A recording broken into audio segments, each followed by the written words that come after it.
Shake the cornerstones of your belief.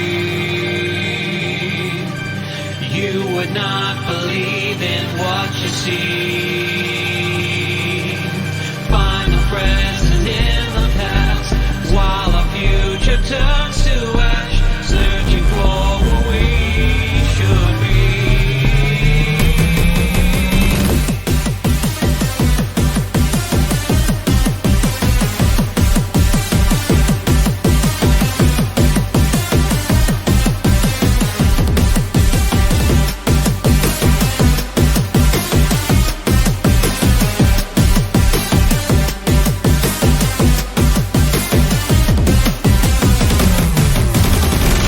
Cornerstones of your belief.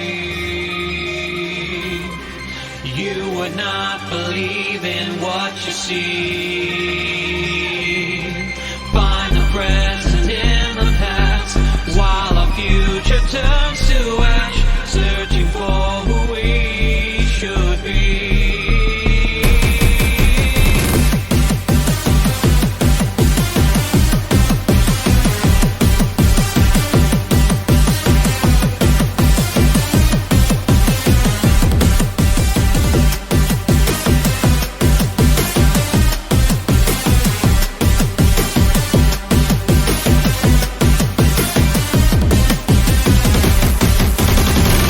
Cornerstones of your belief. You would not believe in what you see. Find the present in the past, while our future turns to ash, searching for who we should be.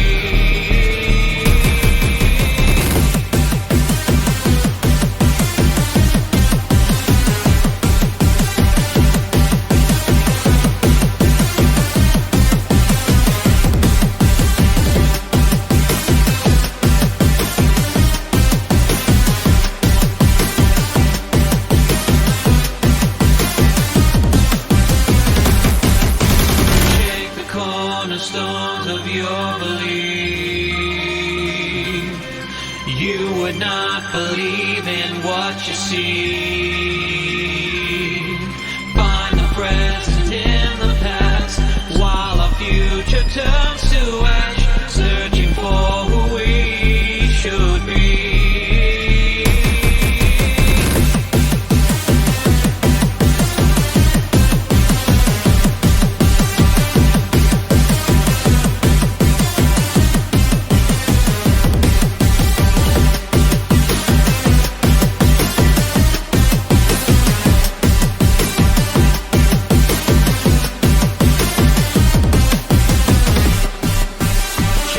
Cornerstones of your belief.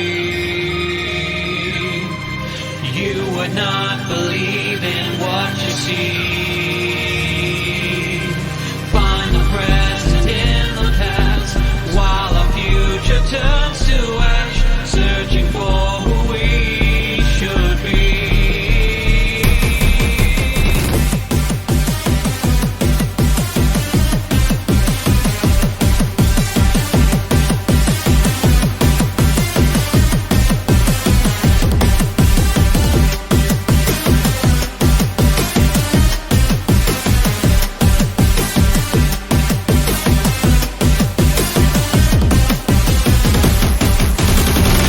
Cornerstones of your belief. You would not believe in what you see. Find the present in the past, while our future turns to ash, searching for who we should be.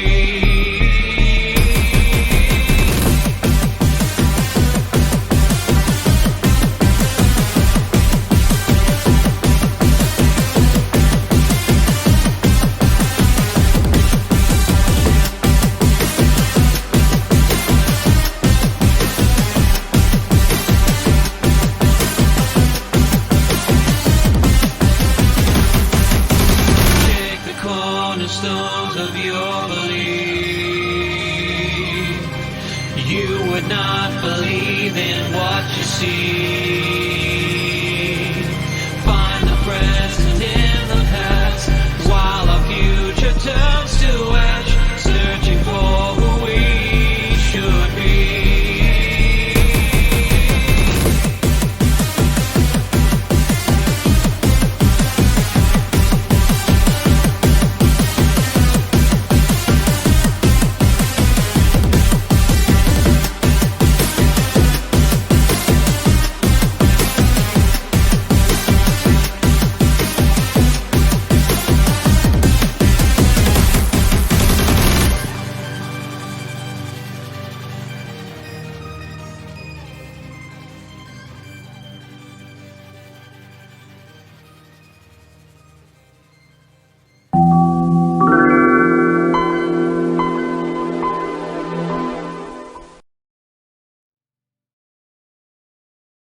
Hello, hello. Hello, hello. Hey, they fixed my icebox.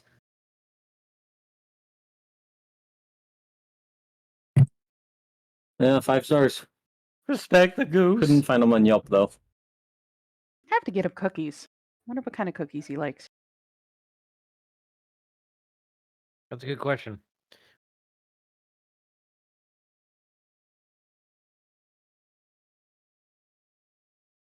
Cookies? But yeah, there are blood cookies. I've never heard of blood cookies. Usually they're what like. Well, there are the cakes of light, but we're not going to talk about those. And there's also like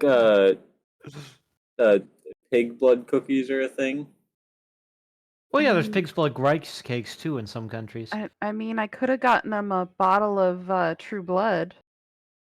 You could I would assume so. I mean, I haven't looked yet. Hmm. I didn't think you would get it this clean. No, I didn't. I don't share cookies very well.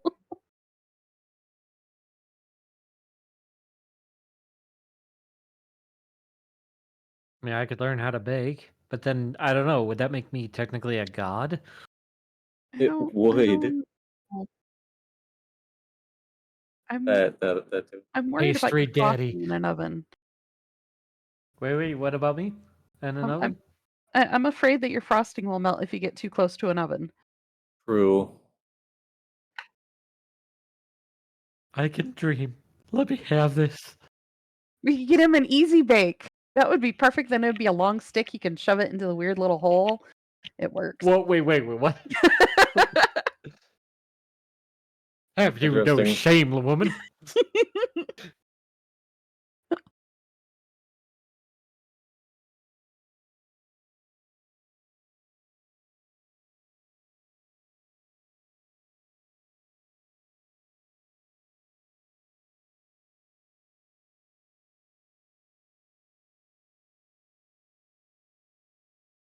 My guess is he probably tried to run Crash Bandicoot 3 again. I told him his computer does not run that kind of stuff, but no.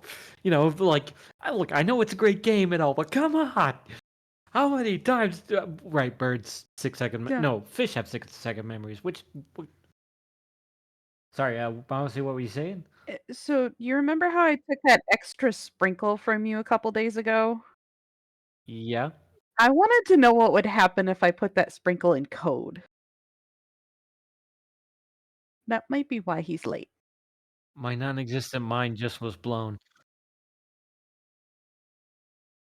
You just see a little firework explosion in the center of the hole in my head, but there's no there's no brain there to explode.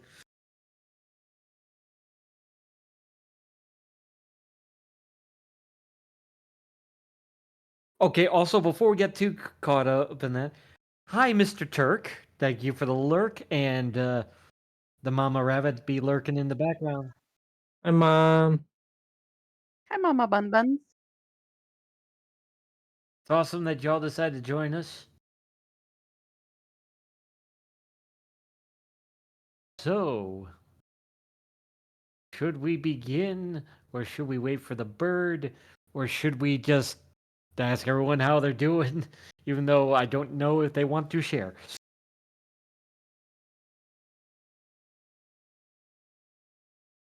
That's true. Noel Garm came in asking Bear to ask forgiveness, then permission. Wait, wrong Maxim. Okay. As opposed to Maxim the magazine and Maxim the machine gun, two very different things, but mostly have the same result at the end of it. Why did I say that? I now have copyright material stuck in my brain. I have no fucks to give. As a song. That's a great song.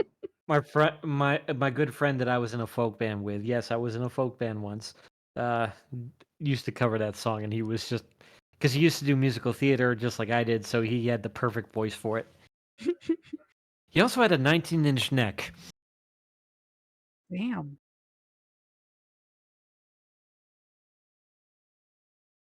Oh, yes, thank you. Ah. Hello.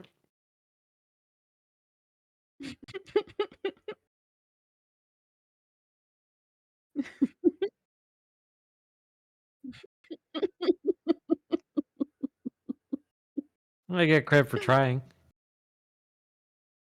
I do it for basically I'm signaling for brownie points, despite being a donut. Okay. Well, so how is everyone doing before I decide to really ham it up, despite the fact that I am a pastry?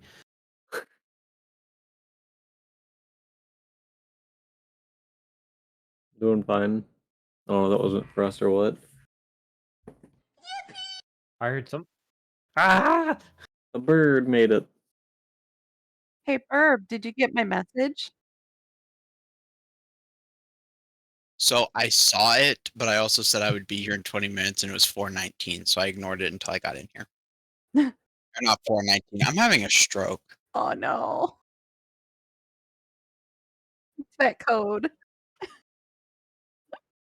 You're late because I added a sprinkle to your code. Yeah, sugar crash. Diabetic burb. I'm just a mouse. I don't know how code works. I wanted to see what happens. Pancreas no working right. Oh, yeah. Oh, I am here with 1 minute to spare and my dinner that I never got to eat. Perfect timing. So that's the case. While the burb does the feastings, I might as well introduce this. I had a speech prepared and everything. I figured, the fourth episode might as well make it special. But the prompter ain't working. None of this stuff was working. So we'll just do it live. You know what? Fuck it, we'll do it live. Okay. Welcome back, fellow gremlins, to another episode of Myth-ellaneous. Tonight comes the thrilling but not foregone conclusion to Vampire Month. We've been to Europe, Asia, the Middle East, Africa, and all three Americas. Yeah, that's it. We covered some of the most influential films that shaped our idea of our fine fanged fiends. Props for alliteration. And now we get to have fun with some leftovers and answer some fan questions as well as requests. Tonight's episode, we're getting into our collection of Fang Mail. To any aspiring vampires out there, not recommended for undead under 118 years of age, please drink responsibly. All right. Or don't. We're not your parents. We aren't your parents. That's true. Technically, Any I of would. her vampires have to follow this rule. Yeah. I have one.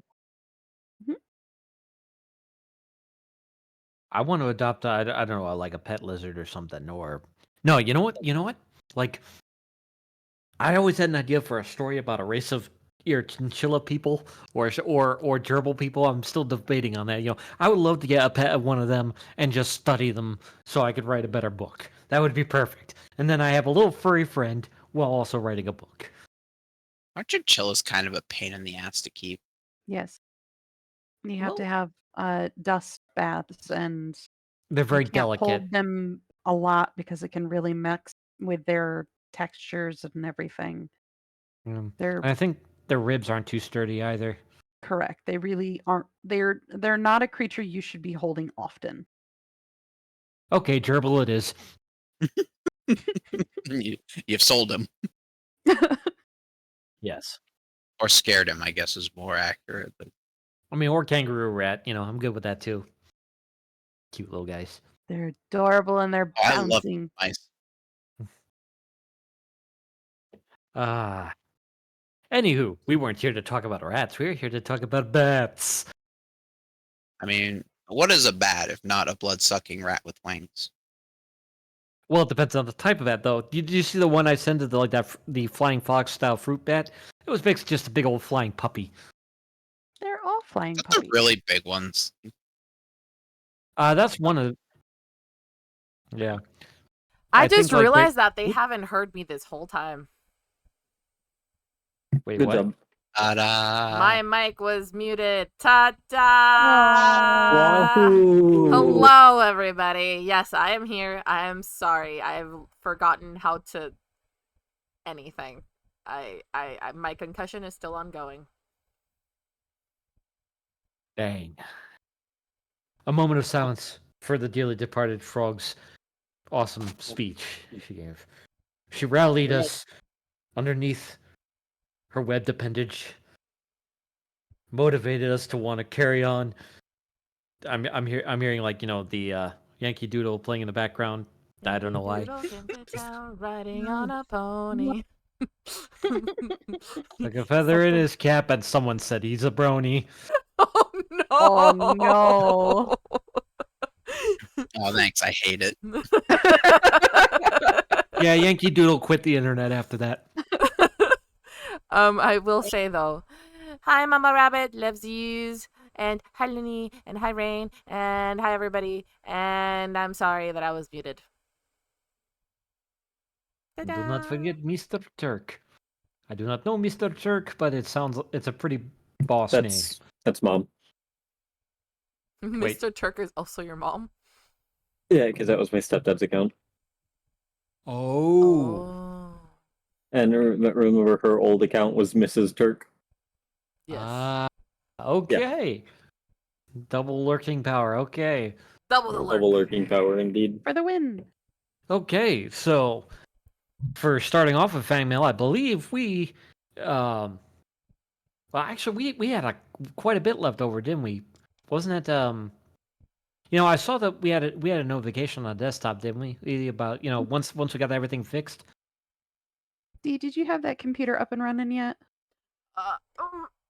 Listen, Burb's computer is old, okay? Give me a minute. He likes classics. What can I say? Hey, she's What sturdy. can I She top of the say? line still. You're welcome. It's gonna Yeah, take the a R little minute. 1995. It's gonna take a minute. Bird, can we upgrade your OS? Could have been worse. You could have been running on a Unix system. I could. Ariana Richards wants to know your location so she can hack it. Don't whack me. Definitely give it a whack. Yeah, Bird, I'm gonna up your OS. Oh, there it goes. Woo! Wahoo! What the? Okay, We're hang getting on. there. Calm down. We got a lot of unreads here. Whoa. Yep. Oh, well, we have a message from the Vamp Goose. I'm wondering where he was at. Who wants to read it? I guess I should channel a voice, or unless one of you wants to. I don't know. I say Okay. the donut Yeah, read it. nobody wants to read it. Okay. Okay, we're gonna go 90s here. It's like, okay, so it's called No Loose Ends. What up, chumps? Do you have any idea how much stuff you guys missed? I'll tell you, too doggone much, dude. That's why I took it upon my goose self to put these leftovers together. Don't disappoint me, or I'll bring back the kind of vampire that doesn't sparkle in the sun. Or maybe I'll just be a goose about it. The ending's kind of the same, really, because peace never really was an option. Honks and Waddles love Vamp Goose. I didn't know Vamp Goose was Tubular. like a surfer guy. I had to play a surfer dude in a play once. Sue me. I think Donut perceives Vamp Goose as a surfer.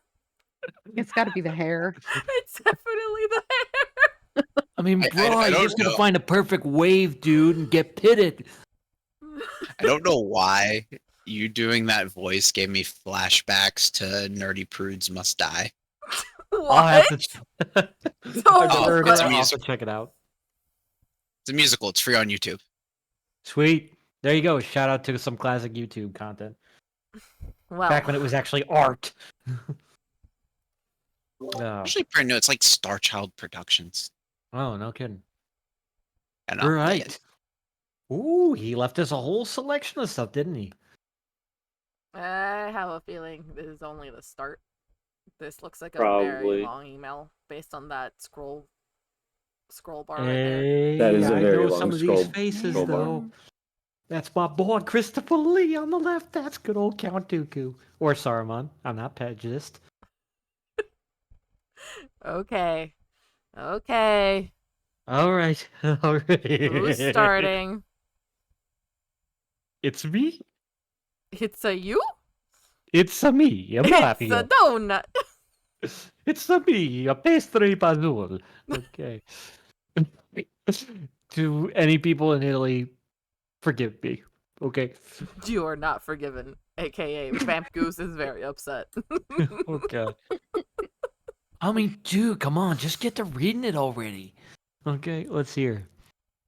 Okay, so we got Horror of Dracula from 1958, starring the late Sir Christopher Lee. So, interestingly enough, it was renamed to Horror of Dracula for its US release. It was just released as Dracula in England. It was to avoid conflict with Universal Studios. The 1958 film Dracula was directed by Terence Fisher for the iconic British horror schlock company Hammer Film Productions. Most people probably remember them for, the pasty white gothic people with the paint like blood, mostly vampire movies, mummy movies, things like that. You would recognize a Hammer film if you saw it. Tim Burton parodied a few of them. Pardon me. The film was known for its iconic cast of characters, its introduction of specific vampire staples, as well, of course, the vibrant paint-like blood that Hammer films became notorious for. So, more or less what happened is, because you're wondering, why are we doing another Dracula film? Well, because each one of these had an impact on how we perceive Dracula, and they changed a lot of things up. Now, the studio, in this case, asked for an adaptation of Bram Stoker's Dracula novel, but screenwriter Jimmy Sangster needed to compress the story to fit within a 90-minute runtime, in addition to the film being shot on a very low budget. It was I think on the equivalent of 84,000 British pounds, which, even in 1958, that was not a lot of money for a film. It's maybe, a couple $100,000, I'm guessing? That was not a lot. The plot was changed so that rather than performing a real estate transaction, Jonathan Harker straight away heads to Dracula's castle to destroy him and gets killed in the process. Wow, fridging the main character, who would have thought? Characters like Renfield and Quincy Morris were cut out, and Arthur Holmwood was made into Mina Murray's husband, instead making Lucy Harker's fiancée. Okay, then.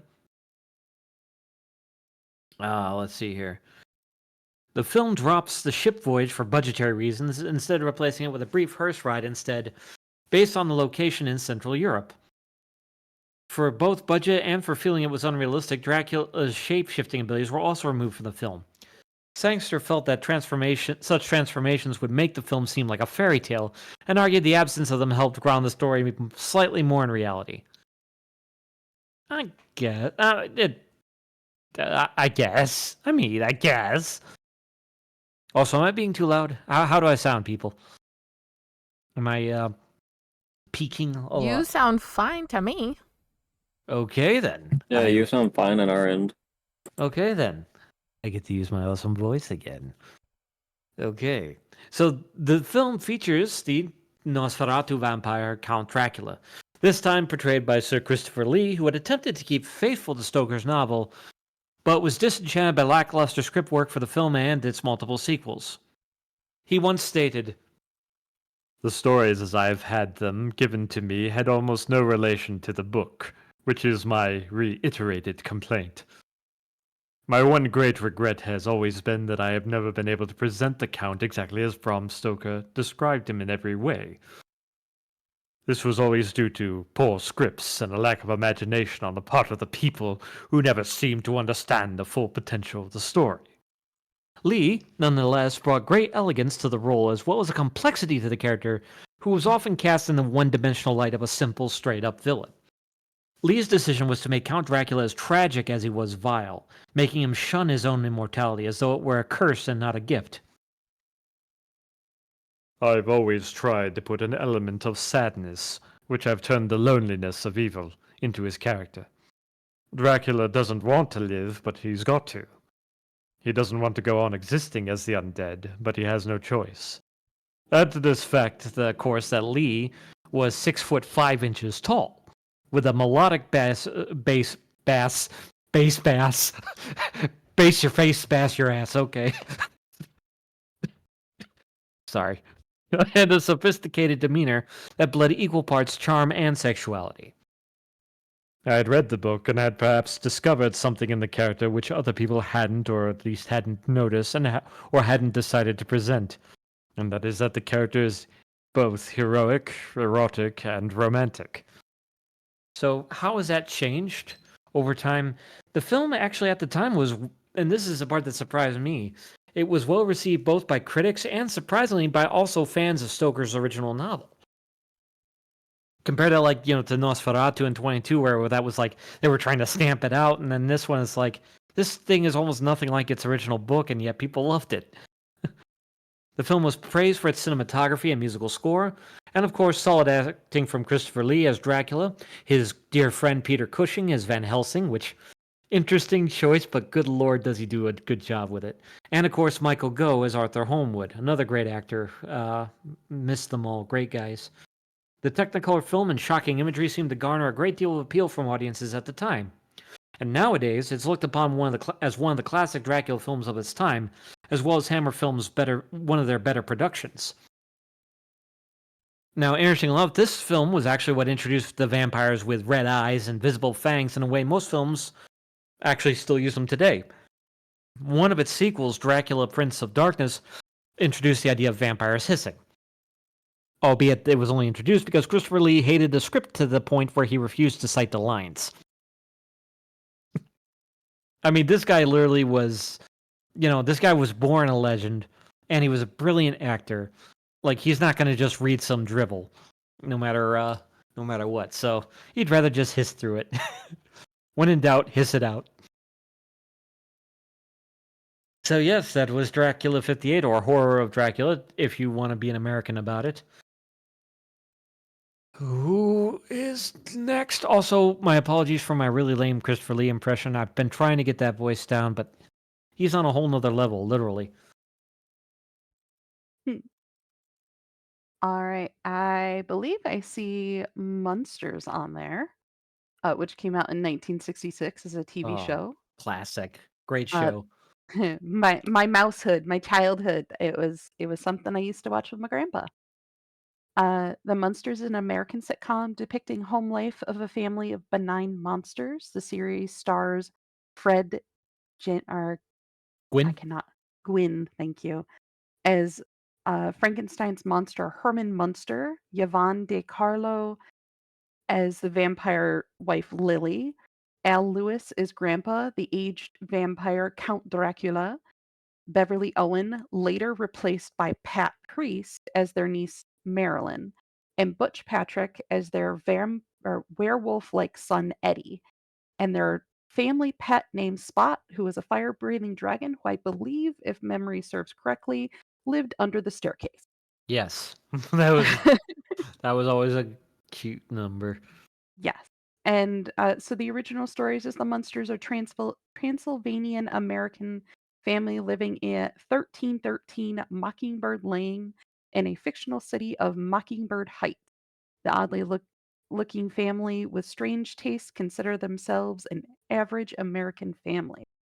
So there were two specific vampires. There was Yvonne De Carlo as Lily Munster, who was a Nosferatu, and also her father, Al Lewis, as Grandpa, also a Nosferatu. Um, so they brought the idea that not all the monsters had to be scary to exist, which was a pivotal thing to me, at least. But I did find a fun fact about it. The 1998 Rob Zombie released the single Dragula. Uh, its title was taken from the name of Grandpa's dragster car, Dragula. The music video mimics parts of the monsters taking a ride in their car. And there's a sample of the show's theme song guitar riff used in the song Uma Thurman by Fall Out Boy. Um, so it affected media. The monsters reflected changes in social attitudes during the civil rights era. And in 2020, the speech that Herman makes to Eddie In the 1965 episode of Eddie's Nickname, it went viral. The lesson I want you to learn is that it doesn't matter what you look like, whether you are tall or short, or fat or thin, or ugly or handsome, like your father. You can be black or yellow or white. It doesn't matter. What matters is the size of your heart and the strength of your character, which personally I find very, very um what's the word I'm looking for? Very loud and very important, especially during that time when the show came out. Yeah, that was right when a lot of that stuff was kicking off. Hmm. That was, and it's really cool that people back then weren't afraid to say that. That could have gotten your show ended back in those Hmm. days. Definitely. And yeah, uh, in a lighter fun fact, I think I actually mentioned this, and I am not doxing myself because I don't live there anymore. Grandpa actually grew up in one of my old hometowns from my childhood. Hmm. Al Lewis was a native of Wolcott, New York, in the South Butler region of upstate New York, and that used to be a hometown I grew up in for until I reached my early teens. And actually, that's probably where I watched most of the Munsters. I remember my brother kept trying to make his hair look like Eddie's, much to my mom's annoyance. Ah, it's a great show. Gotcha. All right. So what do we have next here? Well, that's my man Vincent Price right there, but it ain't me doing the narrating this time. It's the Froge. It's the me. It That is was the the you. that was the It's best, the the cutest me. jump scare ever. I did not mean to jump scare anybody. I'm sorry. It's okay. I haven't had any caffeine. My heart's on chill mode right now. Okay. So, um, next we have The Last Man on Earth. The Last Man on Earth is an adaptation of Richard Matheson's, if I said that correctly, 1954 post-apocalyptic novel I Am Legend, which by the way is a great novel. Everybody should read that. I absolutely love I Am Legend. Produced and released in 1964, the film was partially written by Matheson himself, but he was dissatisfied with the end result and asked to be credited as Logan Swanson. It was filmed in Rome and released in the US by American International Pictures. As in the novel, a global pandemic has killed off most of the world's population, turning the remaining people into vampires. Robert Morgan, called Robert Neville in the book, and portrayed by Vincent Price, follows his usual routine of hunting vampires and killing as many as he can before retreating to his home and living in isolation. He theorizes his immunity to the disease and tries to make sense of his life while succumbing to loneliness and witnessing the deterioration of human society. The vampire in this movie shares all of the traits found with Nosferatu, but also borrows a slight element from zombies, tying their creation to a viral infection that can be mitigated with vaccines, but it is unknown if there's a cure. The film had a less than favorable release and was not particularly successful. Despite this, it gradually gained a more affectionate reception as a classic of the genre. The film was released to the public domain in 1980. Interestingly enough, while the film itself is more seen as a classic, the impact of both the film and the novel warranted a remake film titled I Am Legend in 2007 starring Will Smith. To the original film and story's credit, it didn't follow the conventional vampire plot thread of castles and real estate, instead delving into feelings of loneliness, depression, and despair. If anybody has read the novel or even watched the remake with Will Smith, you'll know that the remake was controversial in the aspect that they hired Will Smith for the role, when in the book his character was described as like basically like this Swedish looking god of a man. Very pale, very blonde, And I think this was probably one of the first times that we see this type of controversy from a movie where people were displeased with the choice of actor, because it was not like the book. I honestly was more upset that they didn't leave in the more somber ending. I thought Will did a decent enough job, but I trying to think he give did a the great job for like how I they had made the movie. I had no idea about the background and all that. I watched the movie unfiltered with just watching the movie, and I was really impressed by the film. Yeah. yeah. I haven't I mean, watched this sorry, one, go and ahead. I kind of want to watch this one now. I would be willing to watch this one with you guys. Wait, you mean actually watching Last Man on Earth or the remake? The Last Man on Earth. I've already seen Will Smith's remake. Okay, okay. We'll make a watch party out of that because the sad part is because Vincent Price is actually a really good actor too. His career spans 70 years, but it's not his strongest work, despite the fact he did the best he could. I mean, again, this book is actually like really it's a tough sell because like it's described, these vampires are kind of like zombies, or like they're zombies that are kind Yeah. of like vampires. They don't go in the sunlight. They only come out at night. But they're zombie like in the fact that they lose all of their humanity.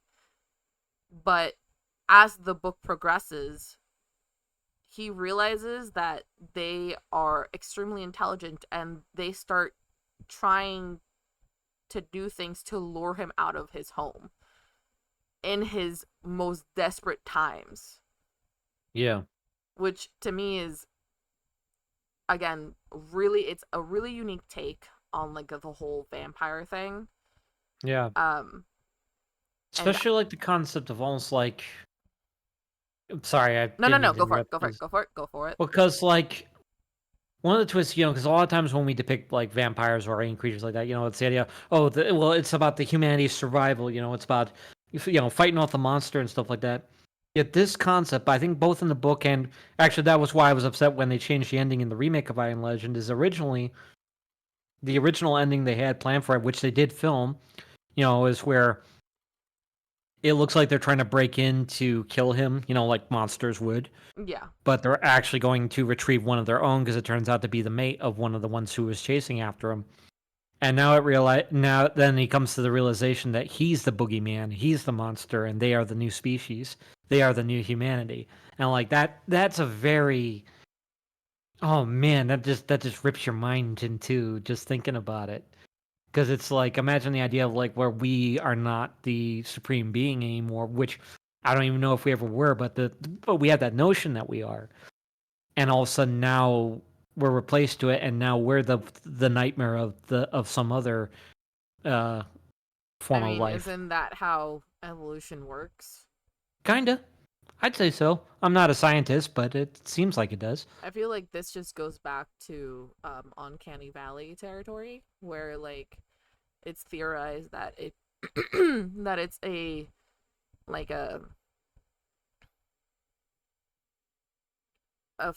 like a phobia that's ingrained in our DNA from our ancestors who had to deal with something that looked like us but was very Right. dangerous. Yeah, that's. And honestly, I think a lot of times that's why a lot of monsters we depict, like sometimes we have more extract ones, but a lot of monsters we do often depict tend to be humanoid. Say Yeah. for like the wild animals, like the Croc movies and things like that. Yeah, but I the notion that hello crazed, welcome in. Hola. The notion that Thanks. these new creatures, these new vampires, zombie vampires or whatever, however you want to refer to them, Oh are yeah. like the new humanity Yeah. that is very interesting. Yeah. In the new film they didn't call them by name, but I noticed the captions referred to them as hemocytes, but I don't think that's what it was called in the book. They're probably just called vampires. Yeah, no, they weren't called that in the book. At least I don't recall them being called that in the book. Yeah. Well, because you got to give everything cool names now. It's like Blade Runner. They had the original. They were just called androids or nicknamed Andy, which I get Woody flashbacks every time I hear that. But they changed the name to replicants, and instead of making them robots, they made them manufactured people, which is actually even more thought provoking. But that's another myth time to Yeah. talk about. Now, What is? I think we're Whoa. what's up next? Salem's Lot. Ooh, That would be yes. mine. Haha. Any King fans in the house? King's fan? Stephen King wrote the book. Oh, Oh. Mom. You Definitely say, Mom. well, Mom has good taste.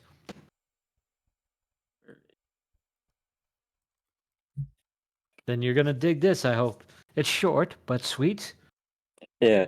So it's a two-part miniseries directed by Toby Hooper. I'm pronouncing that wrong. The No, first I name, think at that's least. correct. I'll double Maybe. check sometime, but I think that's correct. It was adapted by the Stephen King book, Salem's Lot.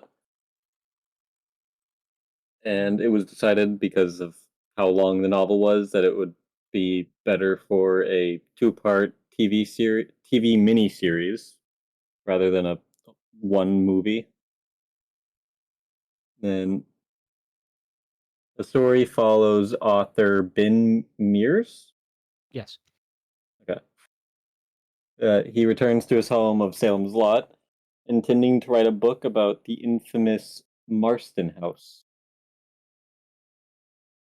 where a child abuser took his own life.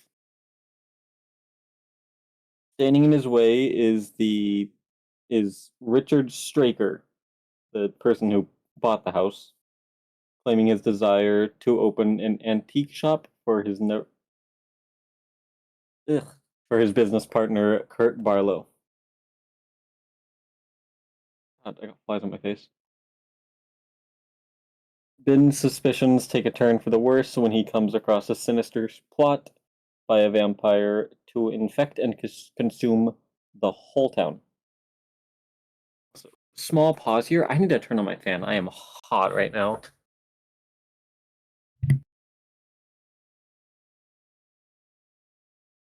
I was gonna make a joke. I'm just gonna shut up. I am only responsible for the donut's own body temperature. Body. Do I Impact. even have a body temperature? I don't even have a pulse.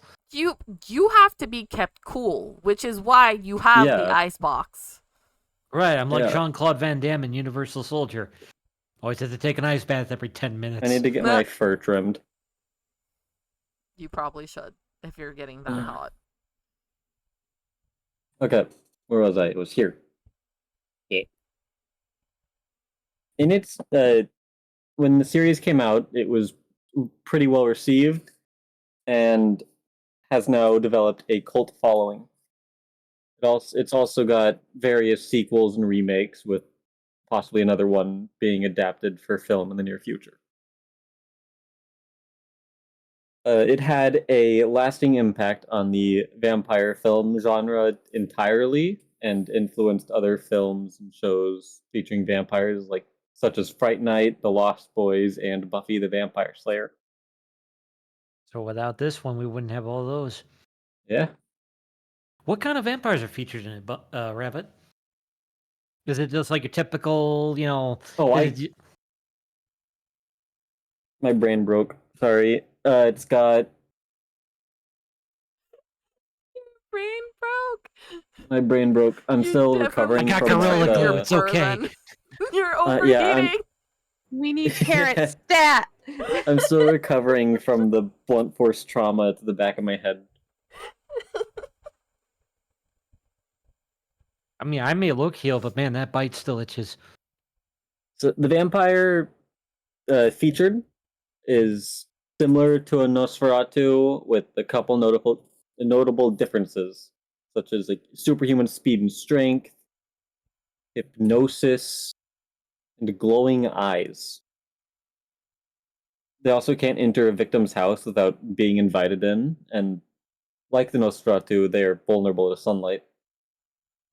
they have an aversion to religious symbols, but that it depends on the faith of the user of said symbols. And they're also able to create another kind of vampire by draining a victim of all of their blood and infecting them with their bite.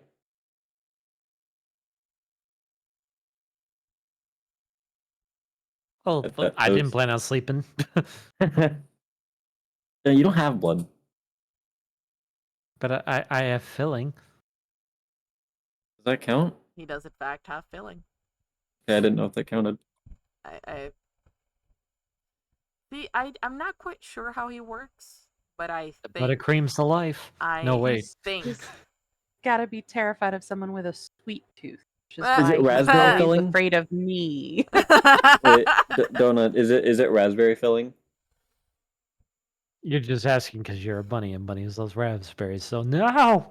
It's like- I mean, I do love raspberry filling, but no, because like if it's red, it's close enough to blood. That's not how that works. Is it not? Oh, my son, you have so much to learn. But still, that's cool. Also, nice poster work, like pretty iconic looking. Though apparently the look of Kurt Barlow in the film was changed a lot from the book. They tried to make him more. I think they tried to make him more monstrous looking. Maybe homaging Max Schreck's Nosferatu as well. I haven't seen it, but I was basing off of what I read. Anywho, any questions on it? Perhaps Mama Rabbit knows a bit about this intellectual property. Not to put you on the spot, but we're putting you on the spot. She's probably We're trying to find her book. We're giving Mama Rabbit permission to steal Otahitas's mic and talk about it. Heck yeah. See, with ancient things like this, there's a little bit of, well, I don't want to say human sacrifice, but human sacrifice. Are we sacrificing the bun buns then? That wouldn't be human sacrifice then. Rabbits do. No. Denied. I mean, I guess if I had to choose between being a stew or a soup, I would rather be a stew. Yeah, I'm Stews not are quite- better. Ah.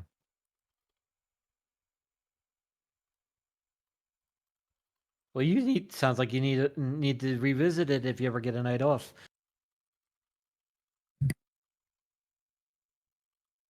But then again, maybe I should just watch it too, because I haven't seen it or read the book. I'm a terrible donut. You're not a terrible donut. I was only joking. All right. What did Vamp Goose have in the next part of that email there? Yeah, what? Well, yeah. Hey, we got posters for days, people. I'm not gonna lie, that Fright Night poster is actually frightening. It was pretty dope. And you had my man Brad Fiedel doing the music. I always say Brad Fiedel, but I guess it's Fiedel. I don't know. That's some teeth right there. There's some teeth. Yeah, I really Yeah. don't like those teeth. Like that guess I face is absolutely just like eh. It's pretty terrifying. But I guess I should quit vital fucking around and get into it, huh? Do it. You probably should. Yeah. It's So- your turn. The origins of 1985's Fright Night, not the remake, was the directorial debut for Tom Holland. No, not that Tom Holland. Holland conceived the film idea that a horror movie fan was convinced his next door neighbor was a vampire. He originally didn't think the premise could hold a feature film, saying, and quote, "What's he gonna do?" Holland asked, because everybody thinks he's mad. But after musing on this for give or take a year, he finally figured it out. Of course, he's going to go to Vincent Price. Back in those days, there were horror television show hosts such as John, I think it's pronounced Zachary. Zachary? I'm not sure if it's Zachary or Zachary. I'm not sure. I'll have Yeah. to check it out sometime. Never heard of him. Yeah, me neither up until today. Svengoolie, and of course Elvira. I know Elvira.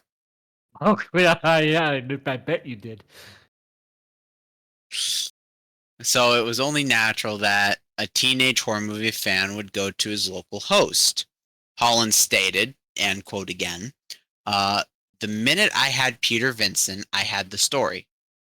Charlie Brewster was the engine, but Peter Vincent was the heart. It only took Holland 3 weeks to knock out the entire story after that. And I was laughing the entire time, literally on the floor, kicking my feet in the air in hysterics.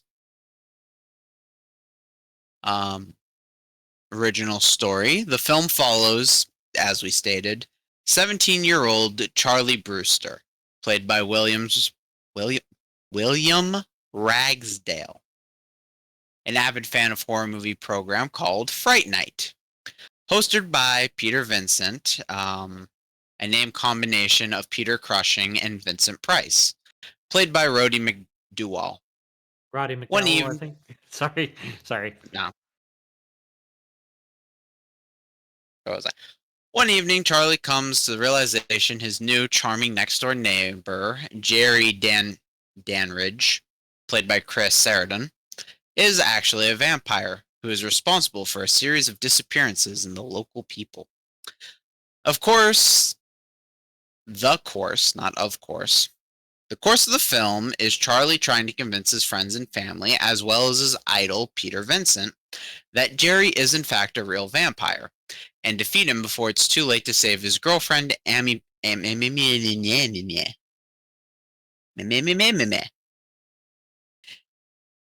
Peterson, played by Amanda Bears, from a fate worse than death itself.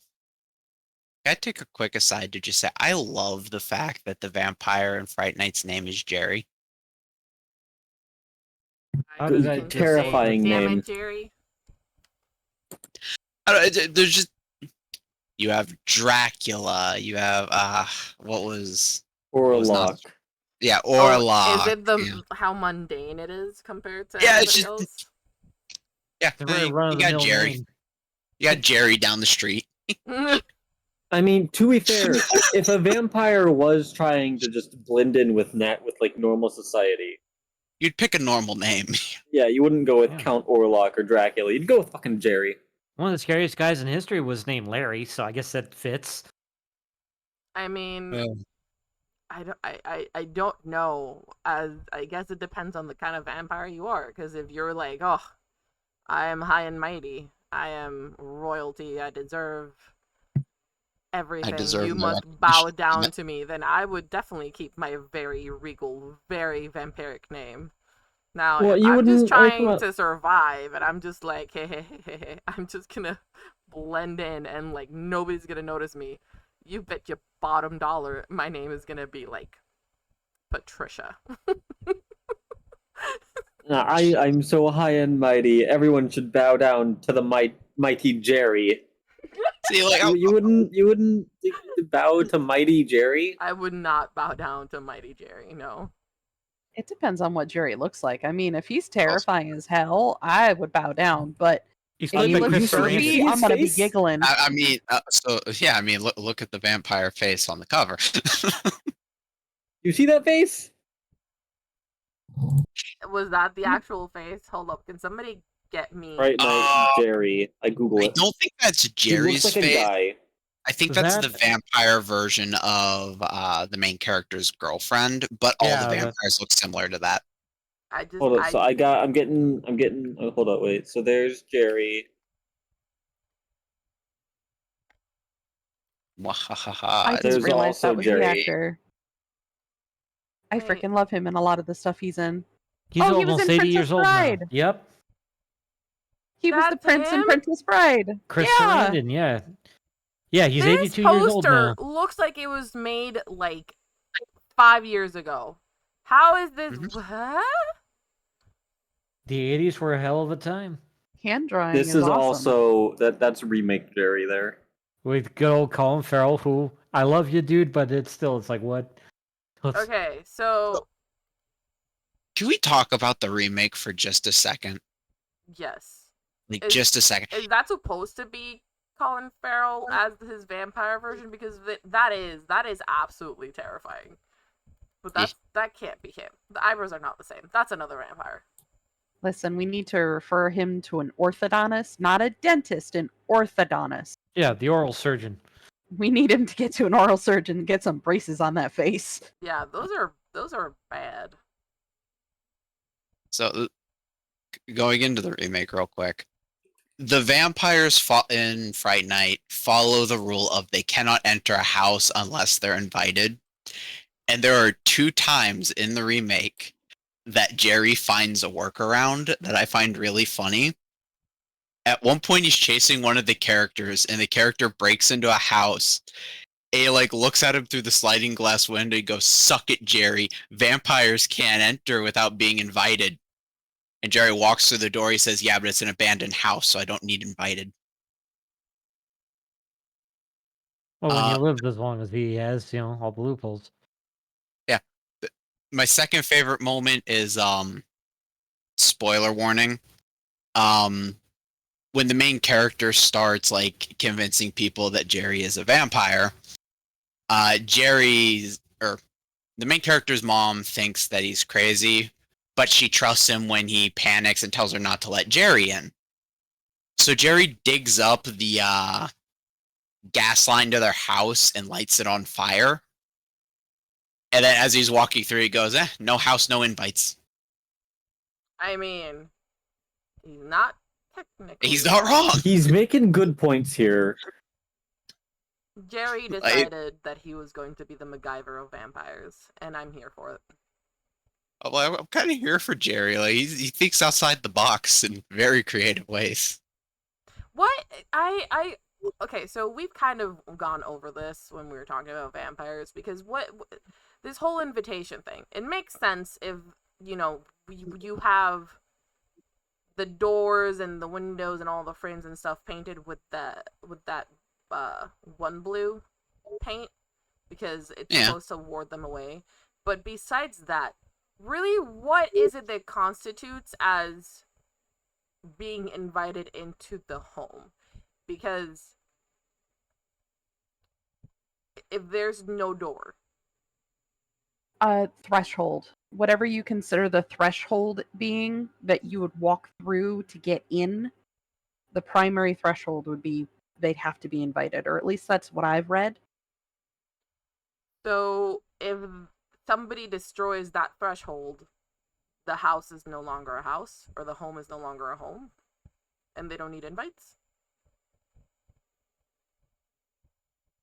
I would assume so. Because I didn't write the book. if I am not mistaken, there has been in movies where the vampire's at the window and it's like, "Let me in," and they still have to be invited in, even though it's through a window. So, what? Confusion. Speaking from a witchy term, thinking of protection spells is kind of like a bubble. Yeah. Maybe think about it that way, instead of it being specifically the door, being the outside, the shell of the home. They have to be able to penetrate the barrier, and that invite allows them to penetrate the barrier. Yeah. I'm just trying to think of how much destruction would a vampire have to cause to the outside of a home to then be like, "Oh, I no longer need an invite because there's no more home to speak Well, of." in Jerry's case, all 4 walls. Why leave any of it to chance? Yeah. Going to the why they can't enter places. Looking at it from a Christian aspect, kind of.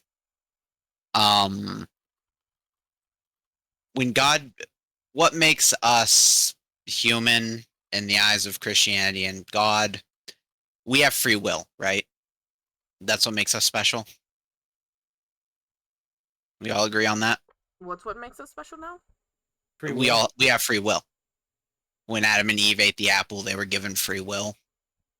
Sure.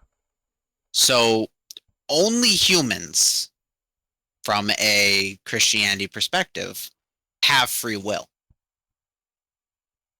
Mhm. Animals don't, viruses don't. Like, you look at cancer being a good example. Cancer goes in, it multiplies until it kills the host and kills itself. Something with free will doesn't do that, or it wouldn't normally. Once you become a vampire and you become undead, you are no longer human. You lose your free will. So you need a human's free will to allow you to do that.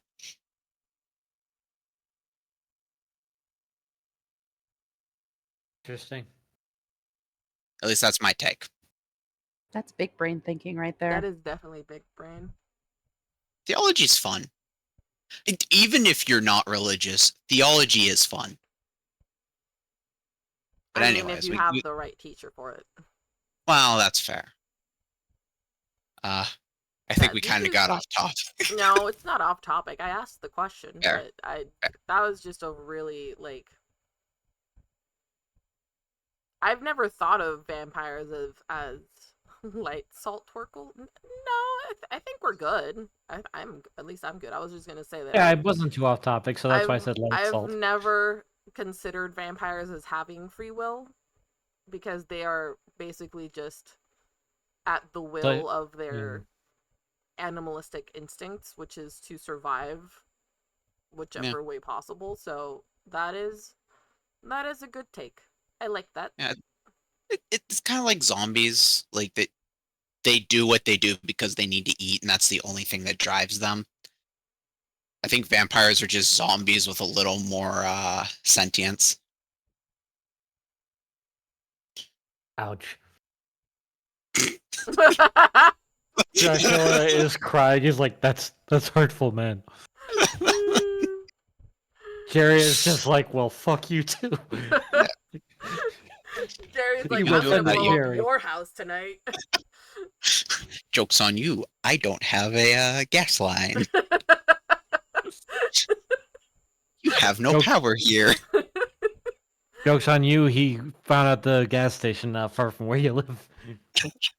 Filled up his old jerry can. I didn't even mean to make that. I just got that. Oh my god, that Jerry can. If we get any more fan artists, someone draw Jerry Dandridge with his jerry can. God, Something like never leave home without it. It's like, where's my Photoshop? I know what I'm doing between my movies now. Oh god. Fair enough. On that note, though, Near Dark. Who's got? Oh well, we haven't gotten that far yet. I haven't even finished. Oh my God. What type of vampire is wait. Jerry? You Did know, I we've been just talking about him. interrupt you before you even got anywhere with this? No, we got like halfway through it. I'm so We're making sorry. progress. I've only got like 2-3 paragraphs left. Okay, go. Just I'm gonna shut up. All right.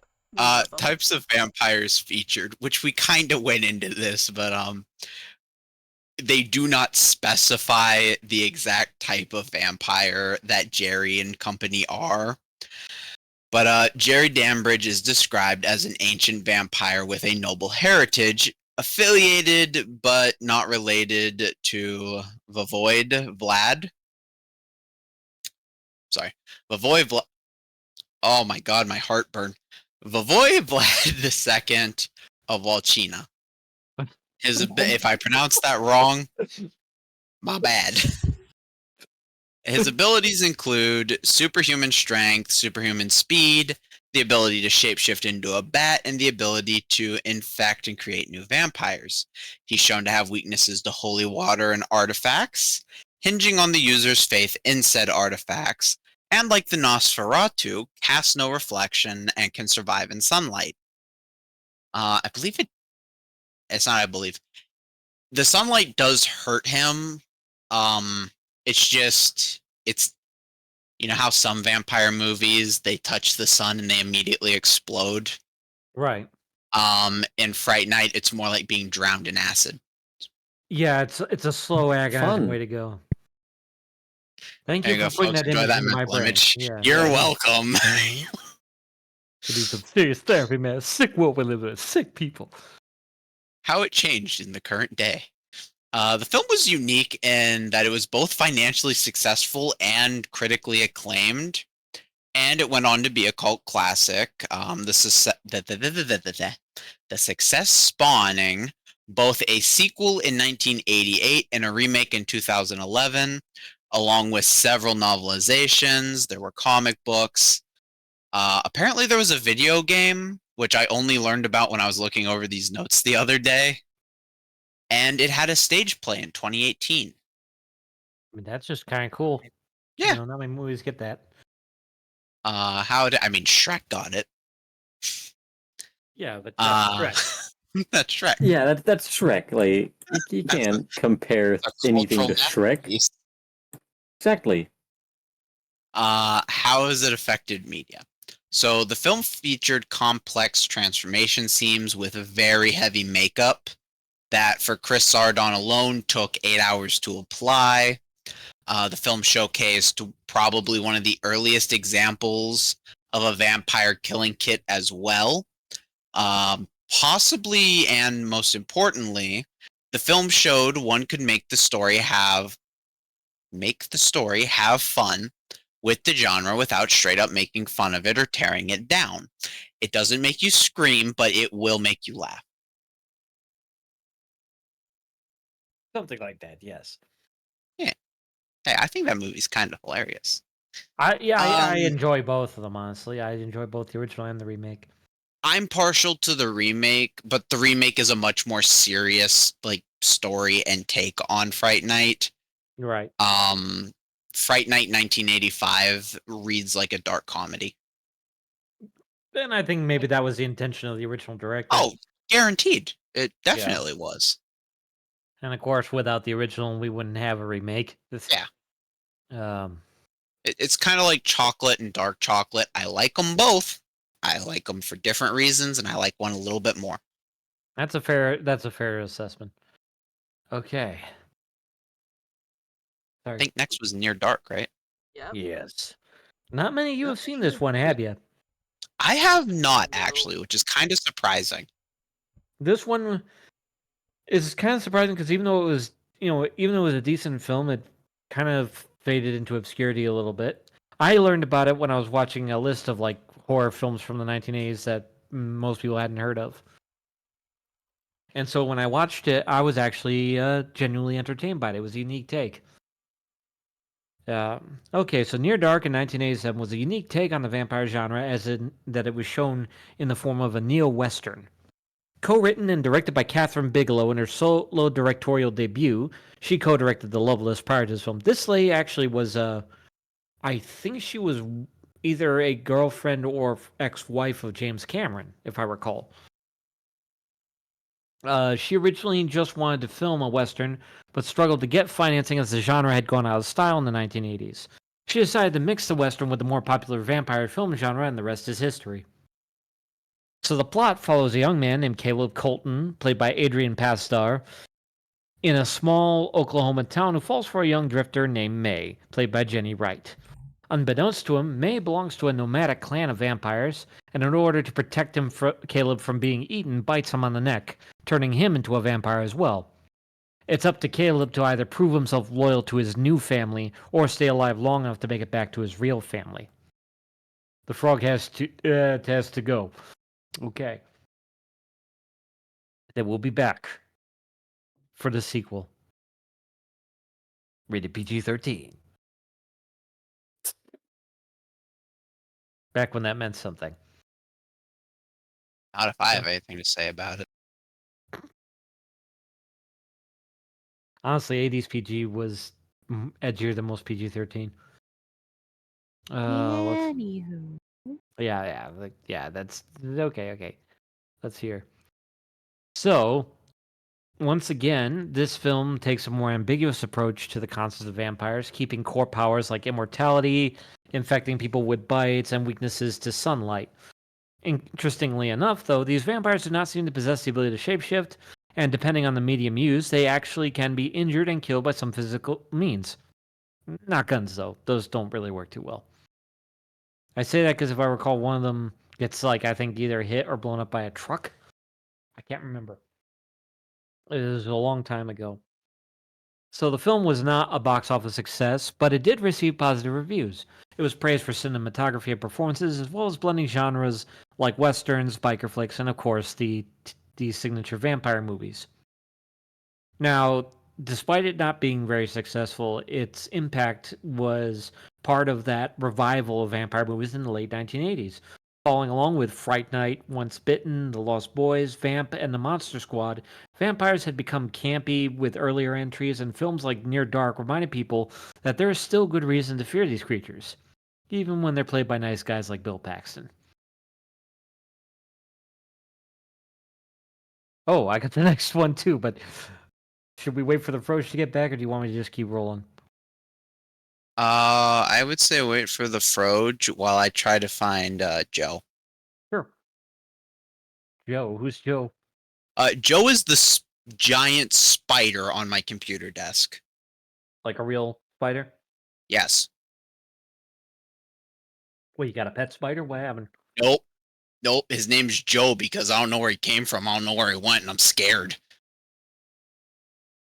I actually came across a sack spider on my keyboard when I was playing my Shouldn't his name piano. be Cotton Eye Joe though? Oh, Joe, I'm dumb. Brain. God, I think I really, yeah, that I'm still fucked up from that blunt force trauma, I guess. So we're taking a moment. Does chat have any questions that we may be able to address at the moment? Yes, we'll ask all the questions. Where the fuck did he go? I mean, that is a Magic. question, but... Oh my god, he's a spider wizard. Hang on a second. I gotta find it. There's a picture I'm of that. actually scared to put my fucking hand back on my keyboard. Hey, at least it's an American spider. If it was Australia, you'd be buggered. I don't know what kind of spider If this it is, was but I Australian, don't like it. he would know where it was. Herb, Yeah. he's just trying to make a living as a web designer. Come on now. He needs to fucking be a web designer, not here. Listen, if he was in the corner, like in the fucking corner of my ceiling or like somewhere where I didn't see him, that's fine. He's in my workspace.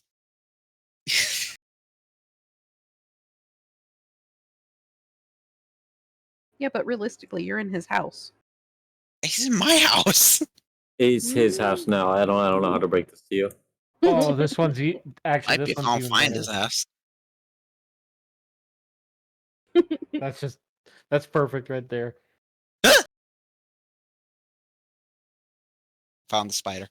You found it. Yeah, I put my hand on him. Oh. Even spiders like had pets. I think. Though they start stridulating, that just means to back off because they're nervous. I'm scared he's gonna get in my fucking computer case because I lost him again. Made my ass jump.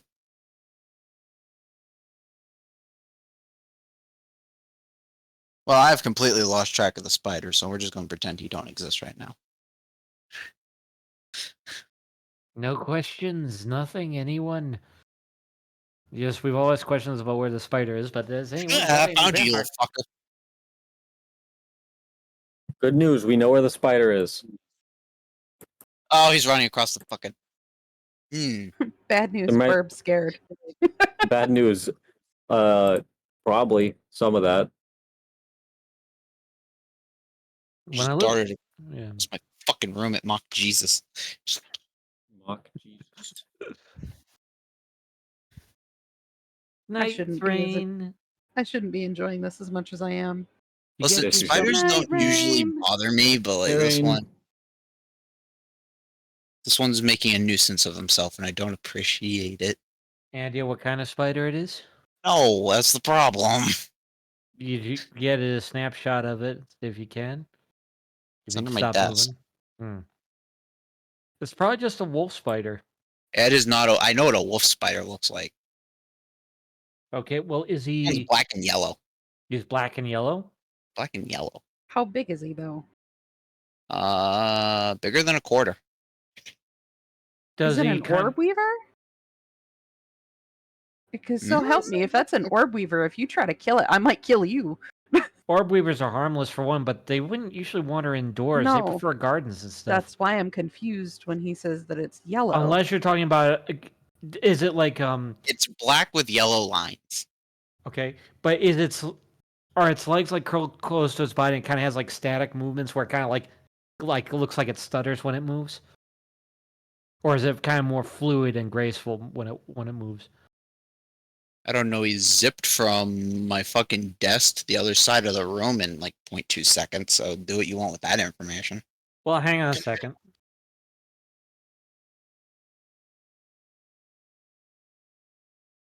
Okay. Let me Not see. this, correct? No, it's. I know what that is. It's not Japan, a that. garden spider. Is that? Oh, yeah, That's kinda. a jumping spider, possibly. Eh. They're How big is harmless it? and they're smart. Which would explain why he could cover ground so fast and why he's pretty big. Yeah. They're actually one of the more intelligent spider types, depending on what kind you get. I want it to be less intelligent. All the jumping they're spiders I've seen are cute. teeny tiny. Oh my god, they get. No, that's a toy. I was like,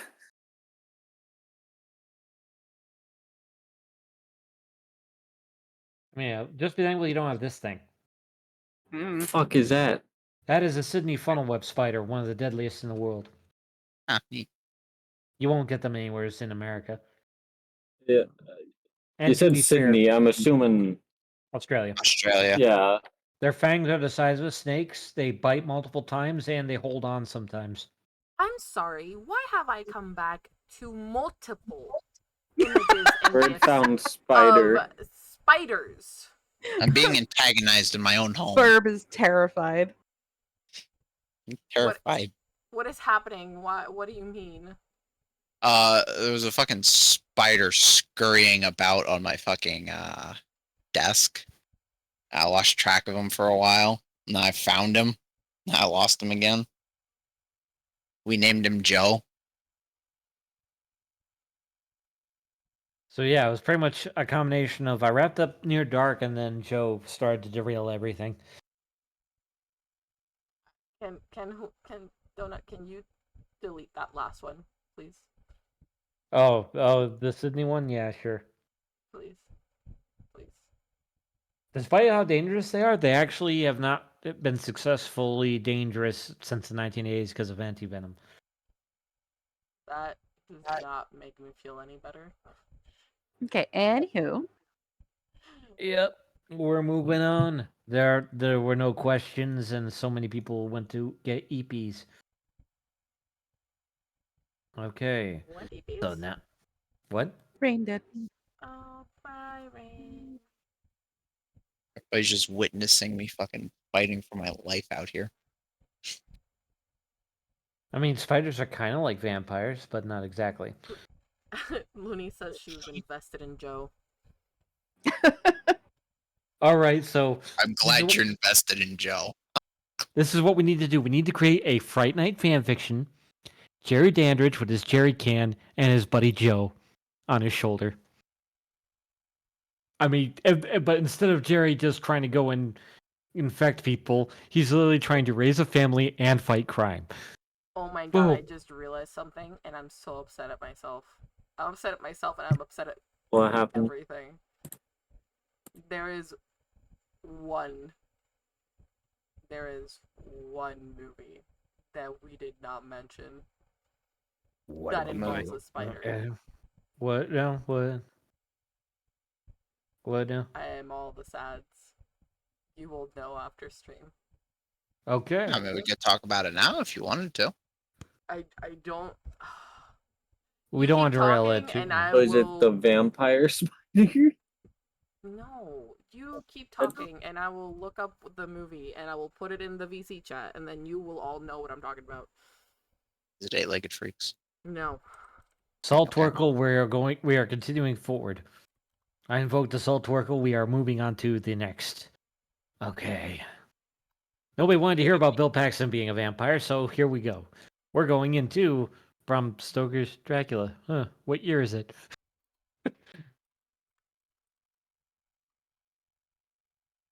Oh, kitten. That's cute. Okay. Anywho. Okay, so another term for Bram Stoker's Dracula in 92, a lot of people refer to it as the Coppola version. Despite it being called Bram Stoker's Dracula, Francis Ford Coppola was the one who directed it. In the aftermath of Francis Ford Coppola's tempestuous production of The Godfather, Part 3, actress Winona Ryder agreed to meet with him to clear the air after withdrawing late from the film, causing production delays. So Ryder presented Coppola with a script written by James V. Hart. I never really thought that he would read it. He was so consumed with The Godfather 3. As I was leaving, I said, if you have a chance, read this script. He glanced down at it politely, but when he saw the word Dracula, his eyes lit up. It was one of his favorite stories from camp. Ryder herself was drawn to the script's themes of repressed passion and sexuality for 19th century women. What attracted me to the script is the fact that it's a very emotional love story, which is not really what you think of when you think about Dracula. Mina, like many women in the late 1800s, has a lot of repressed sexuality. Everything about women in that era and the way the corsets forced them to move was indicative of repression. To express passion was considered freakish. At the time, Hollywood thought Coppola's rendition was too odd, violent, and strange to be a box office success. They even dubbed the film The Bonfire of the Vampires after a flop from 1990 called The Bonfire of the Vanities. Sorry. The film mostly follows Bram Stoker's book, with the exception of its iconic intro sequence. Which, let me put it this way: if none of you guys ever see the film, just watch the opening part. That's worth it. It opens with Vlad the Impaler, played by Gary Oldman, known as Dracula, waging a crusade against the invading Ottoman Empire, serving the church, but wanting nothing more than to return to his beloved wife Elisabetta, played by Winona Ryder, in a dual role as both Mina Murray and Princess Elisabetta. Misinformation leads Elisabetta to take her own life, and upon Vlad's return, the clergy condemns her to hell for the nature of her death. Enraged, Vlad renounces his faith and vows to avenge her with all the powers of darkness, a vow he comes to regret as he is cursed to eternal life as an undead monster. At its core, the film was meant to be a tragic, horrific love story adorned with sensual and erotic themes, while still attempting to be faithful to Bram Stoker's novel. Now, once again, of course, since this is Dracula, he is a Nosferatu and is referred to as such in the film. However, his various means of infecting his future brides and thralls also nod to this Strigoi. There is one case where he feeds his blood to a victim, albeit reluctantly. He can walk during the day, but sunlight weakens him, and he must return to his native Transylvanian soil, which he had imported to Carfax Abbey in London. He can shapeshift into various horrific forms, including a wolf man, a man-bat, a green mist, and a swarm of rats. Religious symbols harm and offend him due to his strained relationship with the church, and of course the combined wooden or silver nail in junction with decapitation is a signature means of dispatching a Nosferatu. And this film is no exception to that rule. Sorry, someone said something. Did they have a question?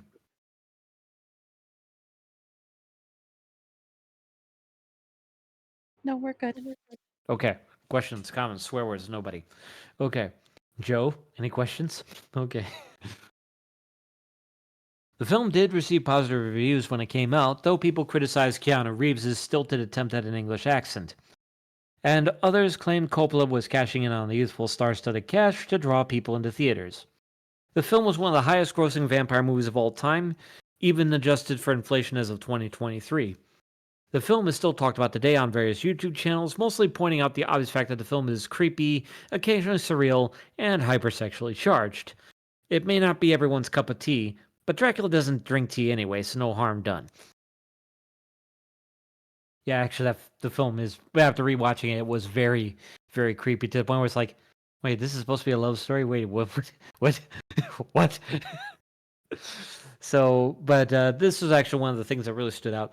The film's costume design by Eiko Ishioka freed Dracula from his cliche black cape and evening wear he had been known for since Bela Lugosi's portrayal in 1931.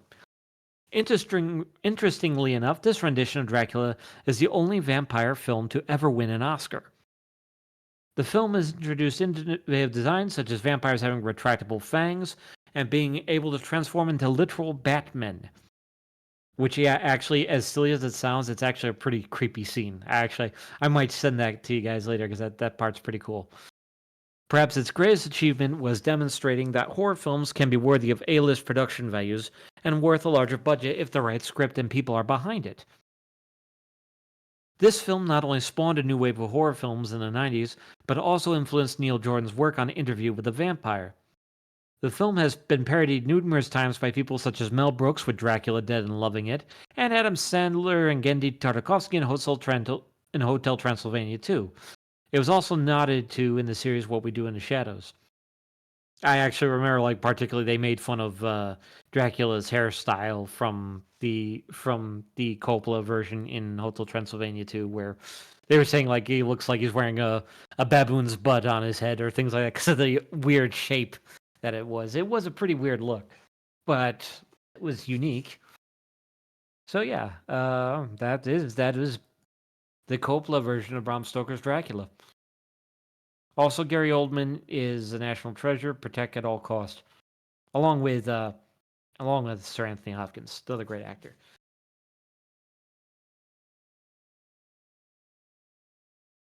So, questions, comments, swear words before we move on.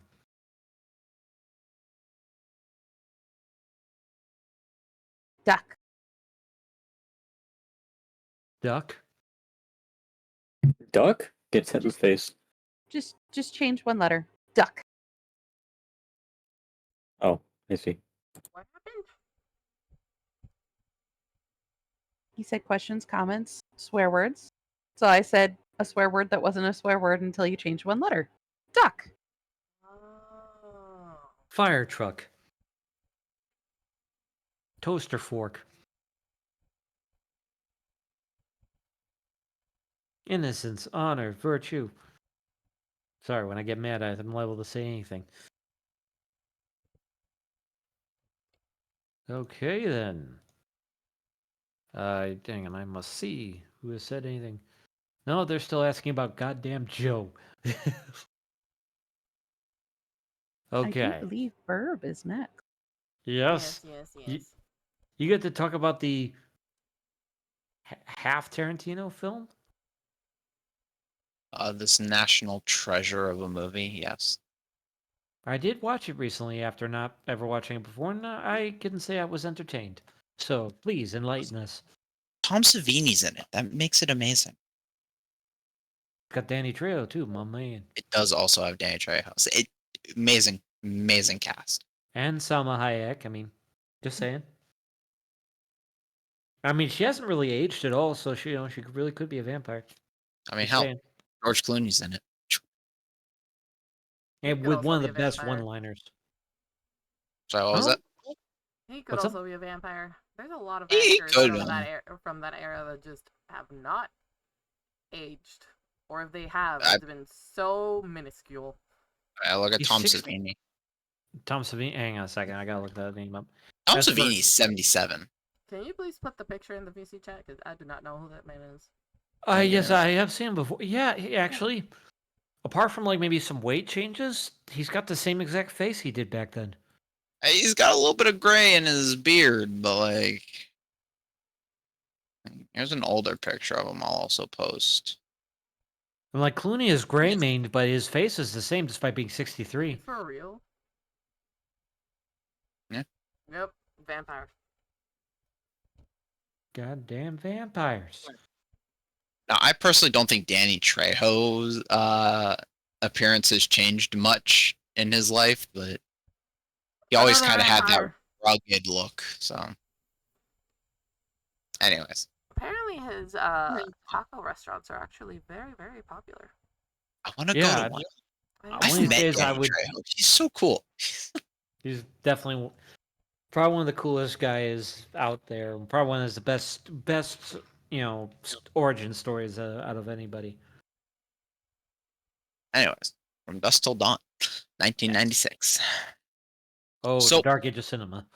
The Dark Age. So From Dusk Till Dawn is a 1996 American action horror film directed by Robert Rodriguez and written by Quentin Tarantino. For all the Tarantino fans out there. The film stars George Clooney, Tarantino, Harvey Keitel, and Juliette Lewis. The story of Dusk Till Dawn follows two criminal brothers, Seth and Richie Gecko, George Clooney and Tarantino's characters, who are on the run after a bank heist. They end up taking a family hostage and flee down to New Mexico, seeking refuge in a remote strip club called the Titty Twister. Unbeknownst to the group, the club is a haven for vampires, and the group is stuck fighting for their lives as they wait until dawn. The types of vampires that are featured in the lore are called Culebras? culebras. Is that how you say it? I know it means serpent. Because I think they're supposed to be like Aztec vampires, aren't they? Mhm. Yeah, it was a. I couldn't say the pronunciation, but it's cool. Hey D, Culebras. how do you say serpent in Spanish? Serpiente. Well, that didn't translate over as well as I'd hoped. What were you expecting? I mean, serpent. There's a few words for serpent. Hold on. Let me not lead you astray. So this would be more to just a snake. Yeah. Well, D's looking at it. Serpiente or víbora. Okay. You know, I'm starting to think that this might be a made-up word, Duncan. Which one? Culebras. Oh no, Culebra. culebra. It is Culebra is correct. another word. Yeah, it is correct. Oh, okay. Yeah, that one was just not on this list, but culebra was the one that I was trying to think of. That I know there was another one, and I could not think of what it was. It's culebra. It's culebra, Okay. serpiente, víbora.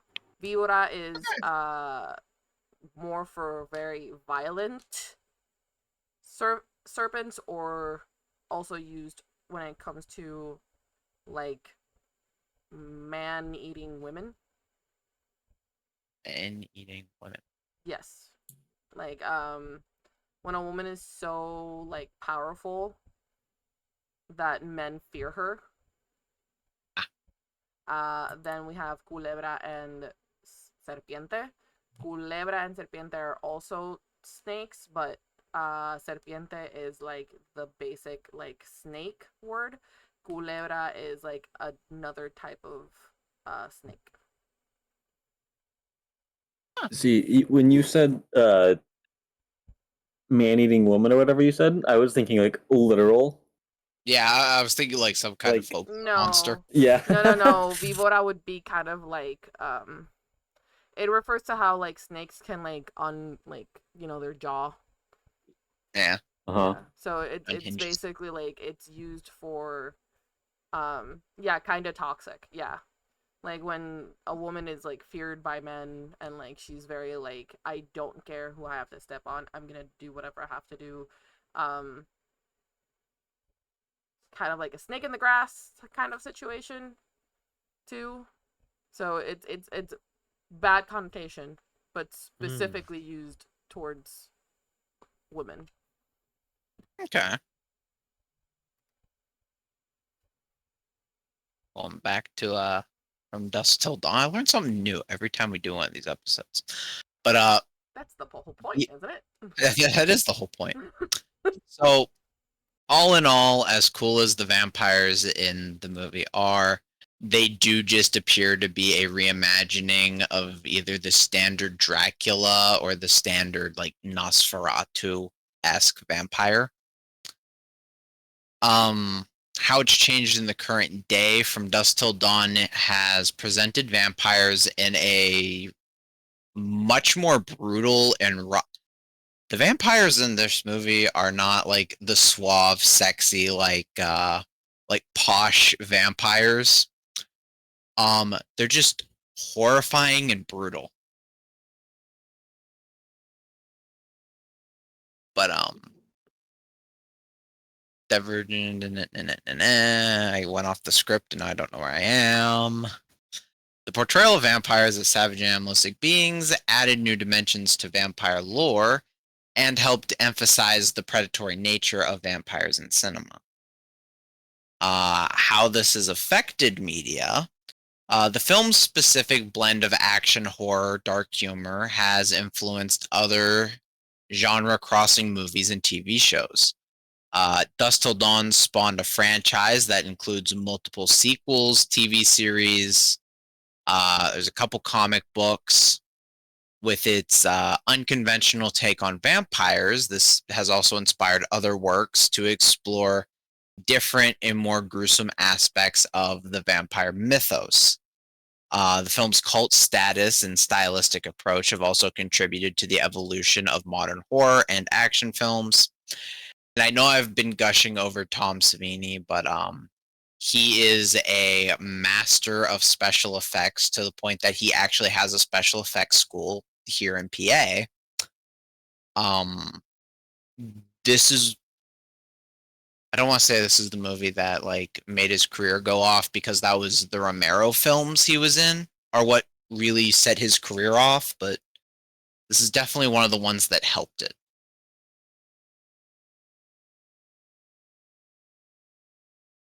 Yeah, that's still done. Questions, comments, concerns? Hey, TK. Like the only I issue have I no had. questions, comments, or concerns. Continue, Donut. I'm so sorry. It's okay. Like the only criticism I really had of the film was I liked both sides of it, but you could kind of see where Tarantino stopped and Rodriguez started. Like the tonal shift, I mean. Yeah. Definitely with the brothers doing their crime spree is actually some of the most unnerving stuff. Actually, it's a very, I won't spoil anything, but Tarantino did a really good job at creating the idea of like almost like as if Clooney is babysitting his mentally deranged brother while still trying to do the typical criminal stuff. And it's very well done in that case. That does not mean that Robert Rodriguez's stuff is bad or anything, but think of like, imagine you're going from like something like Pulp Fiction in one side of it, and then it turns to Evil Dead on the other, where it's like it's over the top, it's crazy, it's brutal, but it's also kind of silly and goofy. But that's kind of a lot of Rodriguez's charm. Is like his stuff is more like bloody fun, where it's like the world's wildest roller coaster ride, big time. Um, I definitely enjoyed the film from watching it. I also will say though that Tarantino did give Clooney probably one of his best one-liners. He says, Which one? "It's like if you think was it if you're thinking about escaping, just remember I've got 6 little friends and they can all run faster than you can."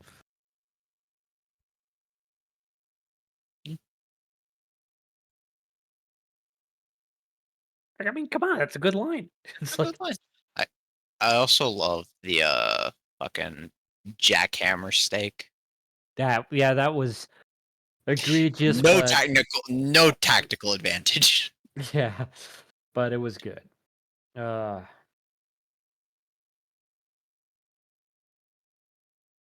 Any other questions? Anyone else a big fan of this show, or does hey, does anyone feel that the TV show is better, or is it do you just prefer the original films?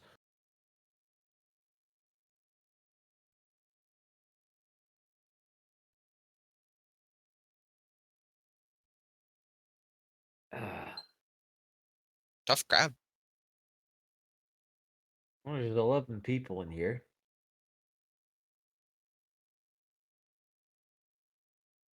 The other All right. possible. Yep. Misty, what's on the next page?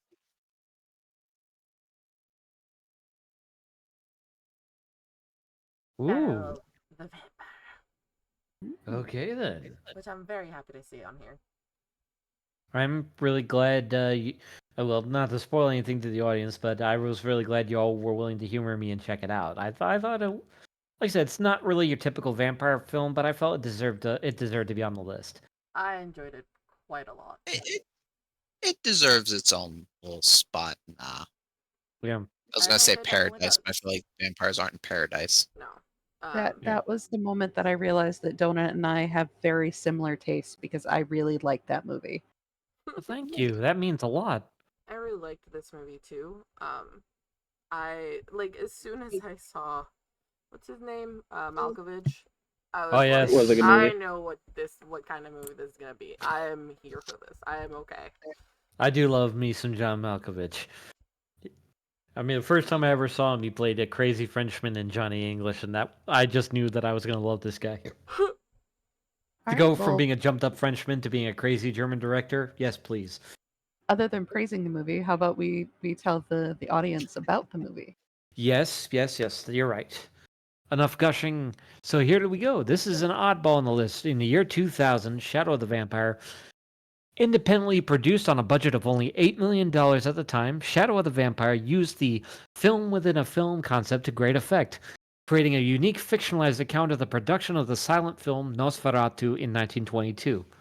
With a star-studded cast, reproduction of classic cinematography, and assisted production by Nicolas Cage and his company, the film delivers not only a sense of classic vampire entertainment, but also layers it with a message about the lengths a director will go in order to make their masterpiece. So the story follows director F.W. Murnau, played by John Malkovich, in 1921. He is in the production of Nosferatu, his unauthorized adaptation of Bram Stoker's Dracula. He is shown to be a very secretive with his cast and crew about who will be playing Count Orlok. Lead actor Gustav von Wangenheim, played by Eddie Izzard, reveals the name of the obscure character actor Max Schreck, played by Willem Dafoe, to be playing Orlok. However, Schreck has dedicated himself to the role completely and will not break character even off camera. He has even chosen to live out the character role in a remote part of Czechoslovakia, refusing to further interact with the cast. Soon enough, various accidents start happening to the cast and crew, and it's hard to tell if Murnau's direction has become too extreme or if Shrek has become lost inside of his character. Okay, so Willem Dafoe as Shrek, portraying Count Orlok in this film, is basically it's him portraying the very same Count Orlok from Nosferatu. So he possesses all the associated strengths and weaknesses of a Nosferatu vampire. Well, now, while it doesn't add anything new to it, the film's choice to play the vampire type straight makes it genuinely terrifying, while also giving a slight mystery feel as to whether or not Shrek is a real vampire or simply an actor who got too deep into character. Without spoiling the film, unlike a Nosferatu, Shrek, while intoxicated, confesses he is unable to make new vampires, which implies he could still just be a human actor. There are also surprisingly sympathetic moments for Shrek as Orlok, such as him watching a sunrise through a film projector, almost leaving him in tears. Which, yes, that scene gets me every time. It's very powerful to me. So, believe it or not, even though this was an independent film, it was very positively received. However, it didn't make enough money back to break even. So, to digress a little, when a film breaks even, it has to make back. I believe it has to make back its own budget plus, I think, plus either half or double its budget, if I recall. So it was done on a budget of 8, and it only made, I think, 11 million back. Uh, Um, Breaking even is just when it makes as much money as it used. More or less, I think that was something along those lines. Um, Nonetheless, that was kind of expected for independent films at the time. Like nowadays, some independent films, you can spot them a lot more easily. But back then, unless you were Blair Witch Project, you weren't really going to get very far. So sadly, this is the part that really breaks my heart a lot. While some people know of this film, it kind of seems to have fallen into a degree of obscurity. Now, it can still be found online on various sites, but despite its positive reception, it really seems an underrated film that isn't mentioned much except for by avid enthusiasts of vampire movies. Now, while its cultural impact wasn't as strong as its predecessors, Willem Dafoe was nominated for an Academy Award for Best Supporting Actor and went on to his iconic performance as the Green Goblin in Sam Raimi's Spider-Man trilogy. The film didn't add anything new about vampires, but it really honestly didn't have to. It played the story straight, without need for irony or satire, and created a genuinely chilling horror film with occasional bits of humor for levity. Give it a watch and think for yourself. Any commentaries on the film apart from my endless gushing about it? Any questions? Oh, quick aside, just about all the films. If you get a chance, seriously, like give all of them a try. I think all of them are really good. Yeah, they Yeah. all have something you can take from them, really. And a Except lot of them yeah, just sorry, go ahead. do not. A lot of them just don't get the limelight. Yeah. Though, I trust that we're an 18 plus cast, but if anyone here is younger, then that's the only case where I would say to maybe pick and choose, because some of them can be a bit on the explicit side, mostly because the idea of how vampires are never satisfied, so they tend to delve into a lot of that. So I'm under the belief we are all adults here, but in case if anyone somehow, I don't know, snuck their way in here, don't be careful, as well as say.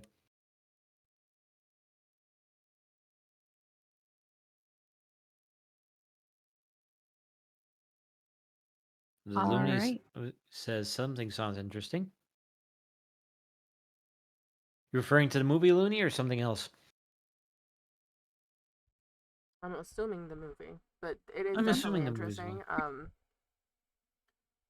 I always like when they do kind of like behind the scenes stuff. And Breaking the fourth wall. Yeah, like breaking the fourth wall. And this felt way beyond that. This to me felt like just I don't even know how to explain it. It really John Malkovich is just really good. Absolutely Honestly, everyone brilliant. did a great job in that film, and yeah, definitely. If you're ever interested, check it out. You can find it on YouTube. You can find it on other sites. It's worth a watch. Alrighty. So, thank you, Loon, for clarifying. So now we will move on to a film that I also got to enjoy seeing, but this one goes to the Mousy. It's actually one of the trigger films for me to start appreciating the dark, scary, spooky stuff that got me into similar stuff to Myth-ellaneous, what we talk about. So in the year 2000, writer Danny McBride, not the actor Danny McBride from Tropic of Thunder, met director Lean Wiseman through their agent Nick Reed to work together on a script McBride had written. Things did not go as planned, but the two still wanted to work on a film together. Enter microbiology graduate Kevin Greva, who Yeah. dropped out of grad school to become an actor and study cinematography. It is a combination of his studies and inspiration from Romeo and Juliet that led him to develop an original concept for the film, basing vampires and werewolves from genetic mutation rather than magic or mythology. Together, these three worked on and created a script that would become the 2003 action horror film Underworld. So, the original story, the film centers on a death dealer named Celine, played by Kate Beckinsale, an elite vampire assassin whose job it was to hunt down the lichens, also known as werewolves, uh, the mortal enemies of vampires for countless generations. Things become more complicated when Celine develops feelings for a human medical student named Michael Corvin, played by Scott Speedman, only for him to be bitten by a lichen mutant leader Lucian, played by Michael Sheen. Celine is torn between her duty in the war against the lichens and her love for Michael. Lost my spot. And as events unfold, they both find themselves in the middle of a sinister plot that dissolves the lines of who they can trust. So, the vampires of the underworld are biologically immortal transgenic creatures according to the Underworld Wiki. They lack the supernatural origins of a Nosferatu, Strigoi, and others. Instead, they are more akin to mutants. Unlike the vampires of Anne Rice Vampire Chronicles, these creatures not only feed on the people and animals, but they can also feed on their own kind. They do not seem to starve to death either, instead becoming more of a husk of their former selves until they can feed again. They are described as cold-blooded with low body temperatures and retractable canine teeth in their lower jaws. While they usually resemble pale humans, their eyes change gold or blue or gold colored when agitated. They can sexually reproduce, though success is rare. Biting a victim can turn one into a vampire, but more often than not, it is fatal. They have superhuman agility, strength, and speed, weaknesses to UV light and sunlight. However, they are most susceptible to physical attacks like decapitation and severe blood loss, despite their pseudo immortality and regenerative abilities. I am sorry, I'm tongue tied today. Um, think we so, all how are. it's changed in the current day. The film wasn't very well received critically, and there were even legal actions taken against by White Wolf Incorporated for being too similar to their tabletop role playing games like Vampire the Masquerade and Werewolf the Apocalypse, as well as Sonja Blue vampire novels by Nancy Collins. The lawsuit settled confidentially, and the film franchise was allowed to continue. The film was criticized as a shallow derivative as the plot and characters, making film more a sense of style over substance. Critics did, however, compliment the fact that the vampire werewolf mythos in the film universe was completely made and very complex. So, effects of media, the film did give a contemporary take on the gothic look of vampire movies. It was praised for its intricate werewolf or vampire werewolf lore. It serves the film's background. Despite the reviews of the film, it was surprised to box office hit, making it nearly 3 times its budget in the box office, permitting it to spawn the franchise sequels like Blade. It brought the concept of vampires into the modern era, doing it in a way with a Victorian and Edwardian period. Edwardian. Thank you. Sorry, yeah, Period pieces. I didn't want to correct too much. Sorry about that. No, you're good. But it did, I believe, spawn 4 other films. Yeah. So it came from Underworld to 2 other films, and then they did a prequel to that. Yeah, Rise of the Lycans. That was when I heard about Underworld. Mhm. Was that one? Honestly, But I've they only were seen all the very original. good. The Mhm. Underworld series was this series that actually got me into being able to watch like vampire style movies without being scared of them. Same. And it's still one of the movies that I can still watch and I'll be completely fine. Yeah. Because Blade was scary to me. Underworld was not scary. Yeah, I think Underworld definitely did have a more welcoming angle to it. It was more like going on coolness factor rather than horror elements. Yeah, It really the did. the fight scenes for me were so good. Yeah. Mm-hmm. I think even Doug Walker kind of made a valid point with his Nostalgia Critic episode where he says the film is mostly cliches from that era, but at least they picked all the good cliches. Was I think the way he said it, and that's Yes. that is true. It's like, okay, the trench coats, the Matrix style fight scenes, the brooding angles, things like that. But it all looks so good with the costume design, the color grading. Everything is just really top notch. And of course, Kate Beckinsale is a charming actress with a lot of confidence. She definitely, well, she knows how to kick ass while also, showing vulnerability, and it's a very good mix. And of course, Bill Nighy is in the film. That guy just makes everything better. Oh, and for context for people, the vampires, when they're talking about them, if they don't eat, they wither away. It's essentially they go into like a cryostasis where they're just asleep until they get enough to drink, and then they come kind of per se back to life. I would think of Yeah. it kind of like water bears. Yeah, like a stasis almost, or Yeah. or a Yeah. hibernation period. Yep.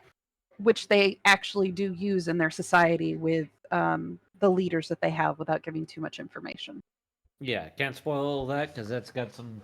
That's a cool thing in itself. It's definitely worth watching these movies. The Rise of the Lycans was also very interesting. I didn't like it as much as others, but it was interesting. Yeah. Mm-hmm. Yeah, I would say at least the first one's worth watching, and if you want to keep it going from there because you want to see more of the story, go for it. Any questions, comments, swear words? This is definitely one of the more popular ones.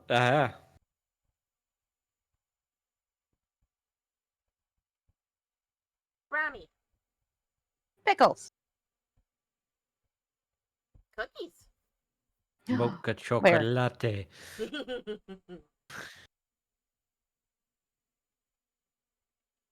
Okay, who's got Blood Rain? Yeah.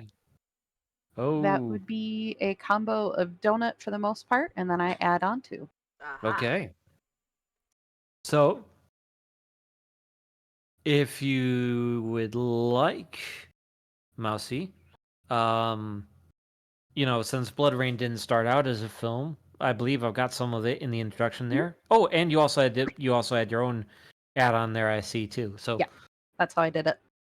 sweet. So if you want, you can start with the introduction about the video game aspect, and then when it starts to cut into where it starts talking the film, then just hand it over to me. You okay with that? I figured I'd have you read everything but the orange. Yes, ma'am. Okay, that's Okay. perfectly good. That's fine with me. Okay, because it's in the end it's just gonna turn to me ranting against the director, right? This one hurt. Okay. So, Blood Rain began in 2002 as a hack and slash video game developed by Terminal Reality and focused on Rain, a Dampier working for the Brimstone Society to protect humans from supernatural threats. The first game took place in the 1930s, just before World War II, where Rain had to take on both supernatural creatures as well as the Nazi army. Oh yeah, why did I get to play this game? I was like, okay, and then Blood Rain 2 went even further and jumped to the early 2000s, pitting Rain against her evil vampire father, Kagan. The primary conflict of Blood Rain 2 was used in the premise for the film adaptation by German director Uwe Boll. I've heard it pronounced Uwe Boll and such, but I guess it's Uwe. A man known for trying and failing to adapt video games to film multiple times. Despite the names of the characters being used, the film bears little to no resemblance to the game series, and doesn't even take place in the 1930s or the 2000s, but rather in 18th century Romania. To make matters worse, the draft of the script was turned into Bull 2 weeks late, and rather than asking for rewrites, Bull took the script as is, did his own rewrites, and then asked the actors to take a crack at it. That's professional talk for I give up. I wonder if Bull actually got a tax write-off for this film too, because he definitely did with some of his other ones. And he bragged about it. Um,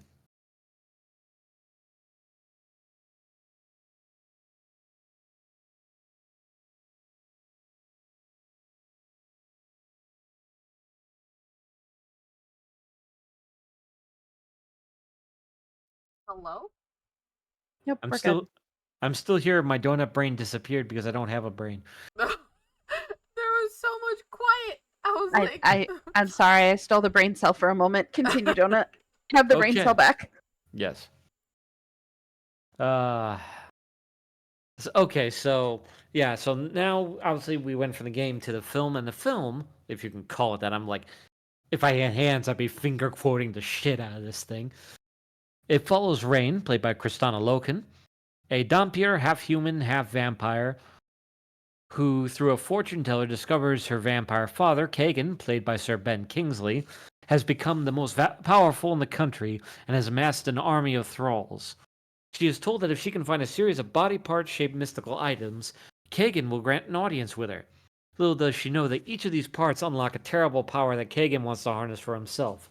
Wanting to avenge her human mother and stop Kagan, Rain must ally herself with the Brimstone Society, a group of vampire hunters who are forced to trust her despite her heritage.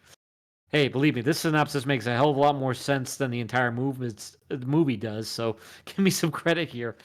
Ah, let's see here. You still want to read your ad on Mousy? I will read a part of it because Mousy forgot how to read when she was reading this to make sure that all the information was in there. Because Mousy played the video games and has the original 2 video games for her Xbox when they originally came out. So the difference between the movie and the game was that she was sent to investigate an outbreak of an unidentified. Oh wow, I can't even read. Unidentified disease in the area and eliminate the source. She was ultimately looking for her father and kills any vampire that crosses her path. As she worked for the Brimstone Society. I kind of like that. Why couldn't that be the movie? But then again, that's why it was a game. Hmm. Okay, so the type of vampire featured, there's actually a few. They're not very well defined, but Rain herself is a Dhampir, a half-human, half-vampire hybrid who isn't affected by crucifixes and doesn't have as strong a craving for human blood, but in this adaptation is affected by water. You heard that right, not even holy water, just water in general. Usual tropes are explored, above human reflexes and the like, but lacking most typical vampire weaknesses. The game was cooler. Let's just cut the shit. The game was cooler. There, I'll save you the trouble. Just play the games. It's movable. It's crap. I understand. I understand. Okay. Her father, Kagan, was a pure vampire who has the weaknesses of the typical Nosferatu fare. Stakes, sunlight, water. Supposed to be holy water, goddamn you. But the real superpower Kagan in the film possesses is a bad performance by Sir Ben Kingsley. You know a script is poor when the actor who portrayed Gandhi refuses to give it his all and is barely in the film itself. Moment of silence. There is also a mention of an ancient vampire called Belial, or Belial, however you wish to pronounce it, whom the magical items are actually his body parts. Yeah, I spoiled that plot, but that's like, you're not gonna watch this. This movie's painful. Legend says he figured out how to overcome the crucifix, sunlight, and water. Holy what? You know what? Fuck it. I don't care anymore. I don't just. You know what? It's your film. Do whatever you want. I'm done. So as it should be, the film was critically panned both by critics and audiences, and was a box office failure to boot. Somehow, Bowles still made 2 more sequels, as well as a very disturbing parody called Blubberella. Yeah, he parodied his own film. Not sure if that's madness or brilliance. It's remarkable how those things often coincide. So it didn't. Sorry, yep. I'm going to interrupt you real quick. We just got a raid. We Welcome did? in, Raid? Raiders. Looks like it's a witchy raid, but it's from Manser Chan. Welcome on in, Raiders. How are you doing? We're currently talking about Blood Rain, the movies and the video games. Save yourself the pain. Just play the game. It would appear that Manser-chan is a witch. Oh, hey, Manson Chan was playing Vampire the Masquerade Bloodlines, so that ties in with our underworld There we topic. go. All right, I believe you have the floor How again. was... yeah, I'll just ask that in chat. I still want to play that game someday. I gotta find a way to buy it and patch it. Okay. So it didn't really affect the media's portrayal of vampires, but Uwe Boll's attempts at adapting video games to film soured people's views on the video game movie for decades. Until recently with adaptations with things like Sonic the Hedgehog or Illumination's adaptation of Mario Brothers. Now, I used to think that people comparing Uwe Boll to Ed Wood was insulting to Ed Wood. It is, but I kind of see what they mean. When I hear about him having actors improvise takes, and sometimes not even having a real script to work with. If he didn't brag about abusing German tax loopholes, maybe we'd all be more forgiving. I will, however, say this about him. Bull may not make a good movie, but never, and I mean never, challenge this man in a boxing ring. You will lose. There, Uwe, I hope you're happy. I actually said something nice about you. All right. Now that we have a momentary break, how was stream? What were you playing? Did you enjoy it? What was your favorite part of it? What was your least favorite part of it? You feel free to just answer one of those questions. Your cat is called Your Eldridge. That's cat is amazing. called I'm back. Eldridge. I love that. Well, welcome back. You've come back Aw. just in time to realize that somebody has a cat with the coolest name ever. Yeah. I named the cat Eldritch. That's cool. Yeah. You made it to our final episode of Vampire Month. Yes, yes. Next month is Demons, if I'm remembering right. You are Yep. correct. And for that, I bid you welcome. Yes. Yes, and for those who don't know, the mouse is Sergeant Mousy. The donut is Donut. The little green froggy thing there is Miss D. The bunny there is either Bun Buns, Orejitas, or Rabbit, depending on what you want to call him. Or And then Plague. we have- You call me anything. Recently, I've been calling him Cottontail. She And then has. the Eldritch Personally, I like to bird call him Stu. thing Oh. is either Burb or You. Curious Corvus. So welcome then Well- into Myth-ellaneous. Welcome in, folks. I'm glad to Question. see a bunch of brand new browsers that I can use as blackmail. I was gonna say, Burb, do you want to go into your spiel and then either you or Donut go into the spiel about what this podcast is? Because I don't think Orejitas, me, or Mousy have the brain capacity at this moment to do such a spiel. No. Okay. So for those of you that don't know me, you know me now. I'm CuriousCorvus.exe. I am your variety streaming eldritch abomination trapped inside your internet. Yes, your internet, specifically your internet. And yes, that does mean a few things. Yes, that means I've seen your browser history. Yes, that means you shouldn't look that up. Yes, that means you should clear your caches more often. Yes, that means I have it saved, backed up, and have it ready to use as blackmail. Welcome to, well, not Site 12 in this instance, but welcome to the podcast, folks.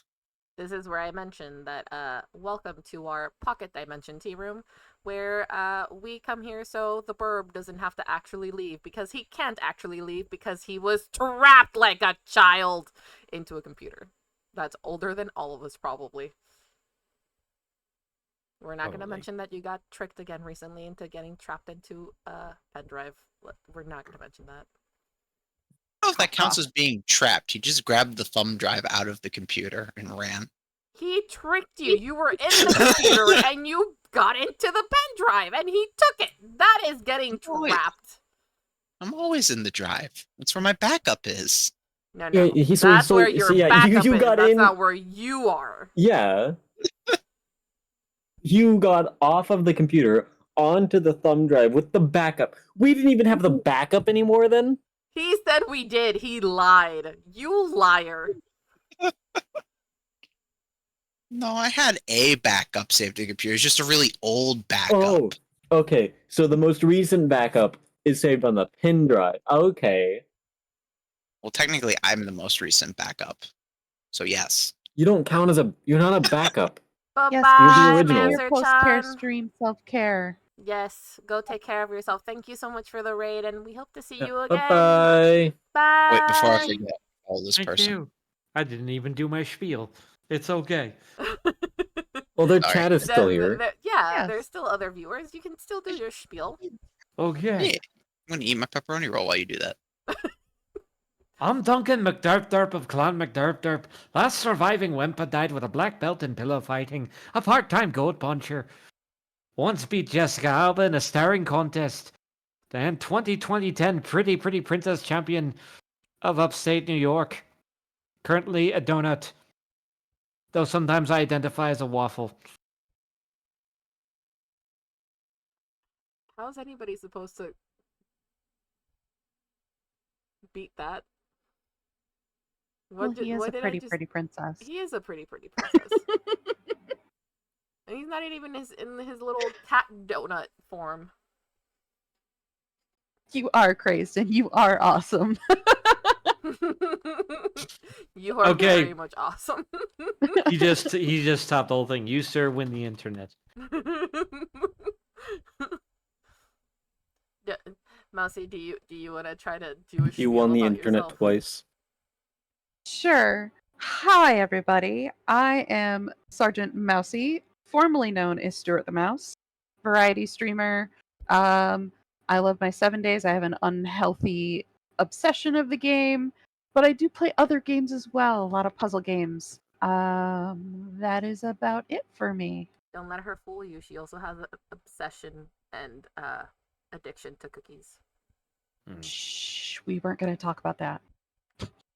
We have to, though. We have to address the problem. If we don't know it's happening, it's fine. We don't acknowledge it, nothing happens. I don't think that's how that works. I saw you stuffing the be right cookies in back. your pockets.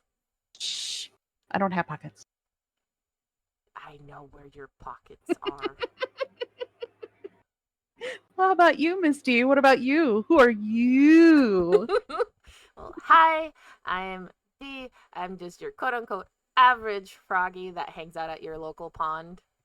And darn you bots! Thank you. Ew, nasty. I'll throw up. I am a variety streamer.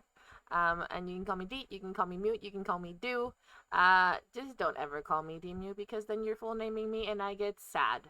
And if I get sad, the pond gets sad. And we don't want the pond to be sad. It's your turn, Orejitas. D gets sad, the pawn gets sad, I get nailed with a frying pan. It's not fun for anyone, really. I'm Bun Buns, Rabbit, Plague, Orejitas. Someone once called me the. Call me whatever you want. I don't care. That's I'm calling you L. The person still calls me the to this day, just so you know. I do a bunch of stuff, mainly play games and show up on here every Tuesday. Yep. Don't call me Rabbit Soup or Rabbit Stew. Those are my two no's. I'm a ban Crow for my channel now.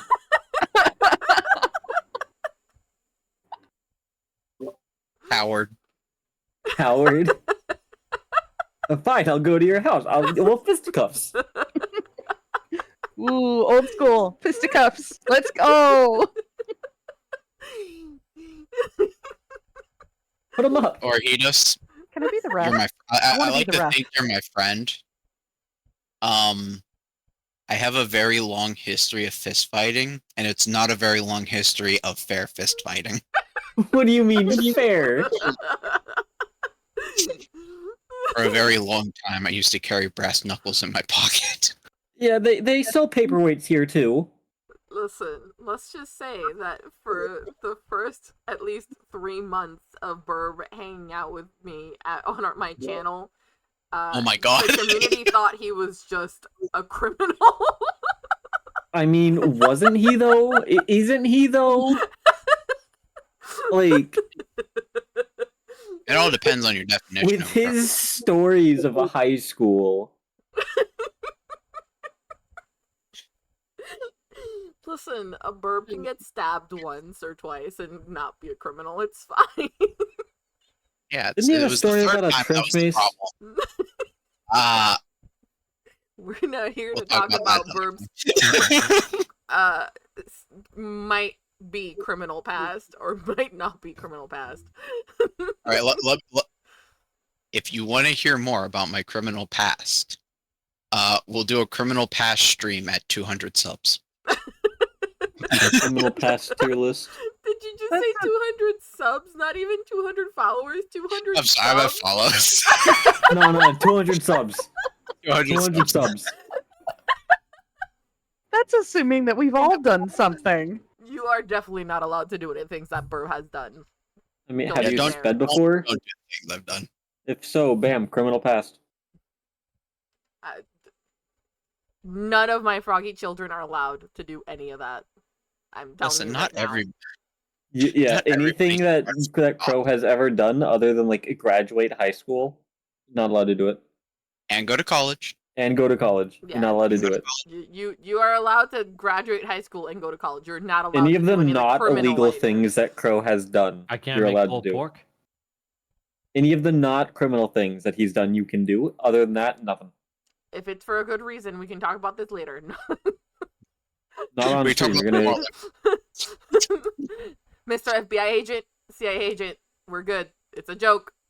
Hi, It's a Frank. How are the joke. kids? How you doing, Hi, Frank? Frank. How are the kids? Bro, you would know your FBI agent by name.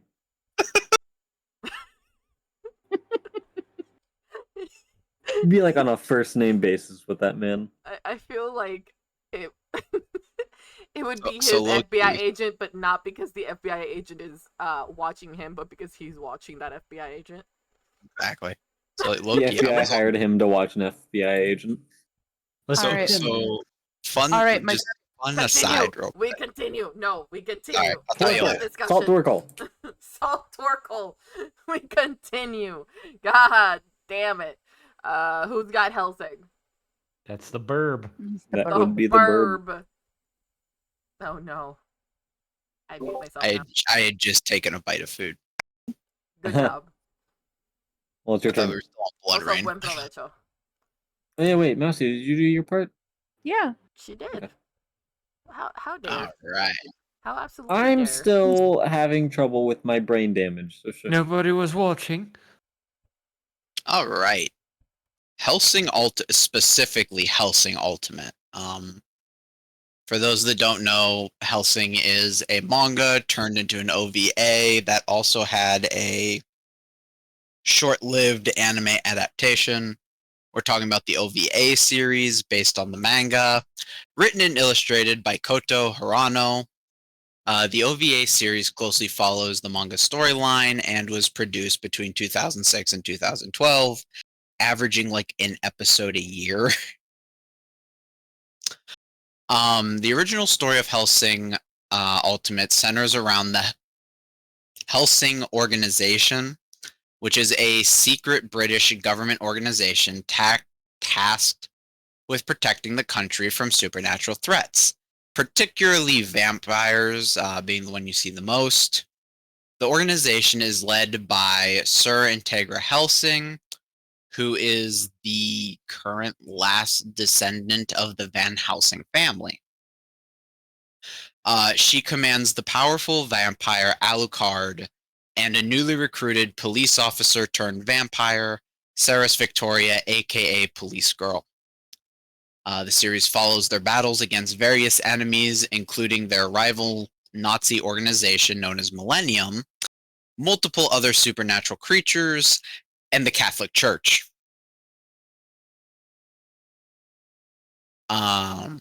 So the types of vampires featured is a lot, but in Helsing Ultimate, there is a diverse amount of vampires. Alucard being the most prominent and powerful among them.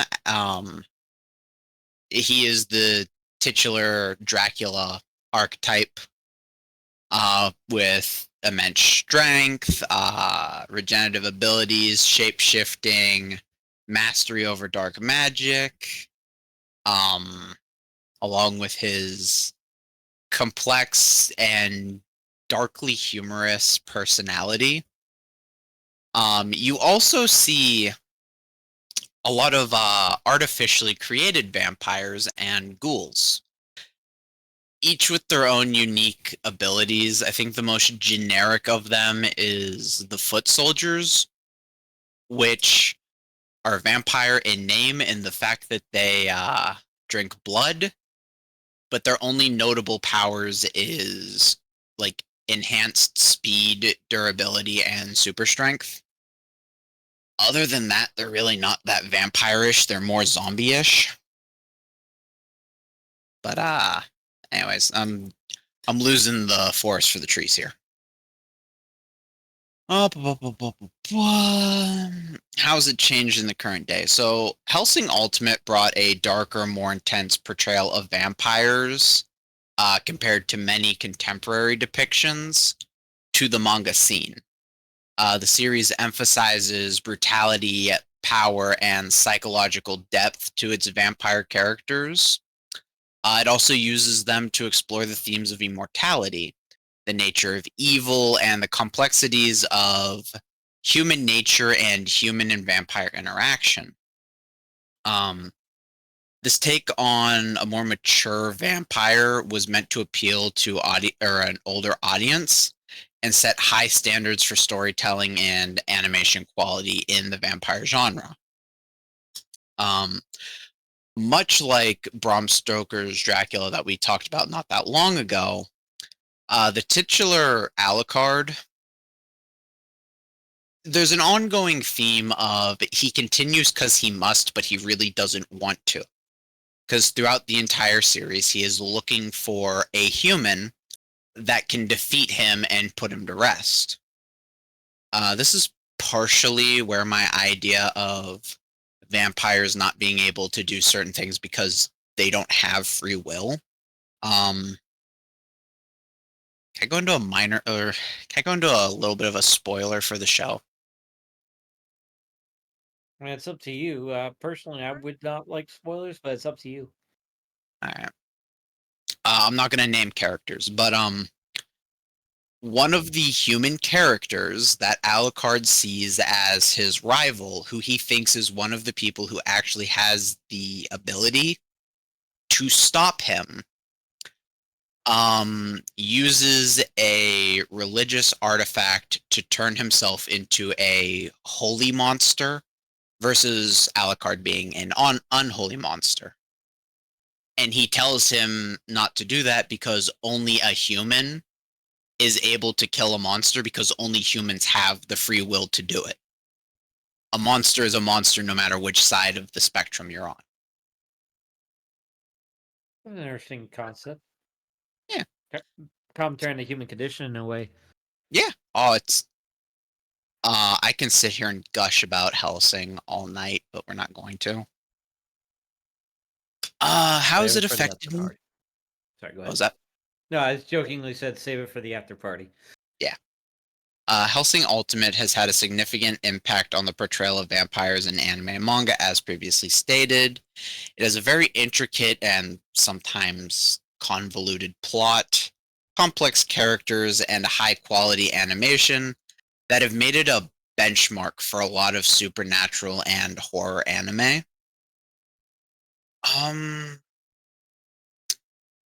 It's got I've said this already, but it's a big blend of action, horror, and philosophical themes that has had some influence over other works in the genre, encouraging a deeper exploration of the vampire mythology and a darker storytelling.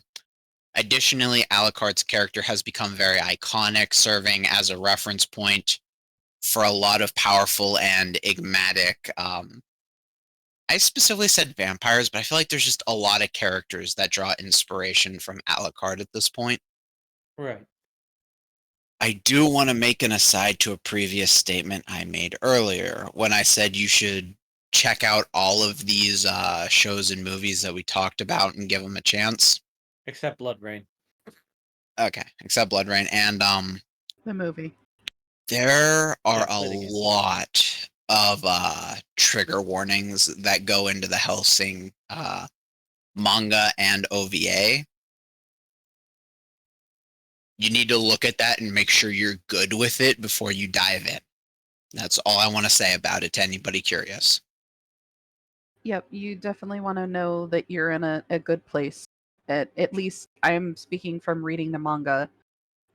You want to be in a good place before you start reading. Yeah. I think I had started either reading or watching this, and I don't know what was going on, that I was either not reading it from the correct source or what, but things were out of order and I became very confused and I just got frustrated and stopped. But I would like to be able to actually like watch this. Not maybe read it anymore, but watch Yeah. it. Hey, potential movie night. I And then we'll have to watch the abridged afterwards as a palate cleanser. Oh my god, the abridged Yes, is please. amazing. The abridged is perfect. Also, trigger warnings on that one. Oh yeah. Yes, Bitches love definitely. cannons. But it's more like, oh my god, I can't believe they said that. That's I hilarious. can't believe they got away with that. Yeah. Okay, I would also. This is just a fun Hellsing fact. When the Hellsing like manga originally debuted, there was a bit of controversy where people claimed that Mr. Hirano had stolen the design of Alucard from Vash from Trigun I can 'Cause they definitely see that. because they both wear a bright red like trench coat and have sunglasses. Well, I mean, imitation is if you most put them fearful next to and each other, flattering. you can see it. Yeah.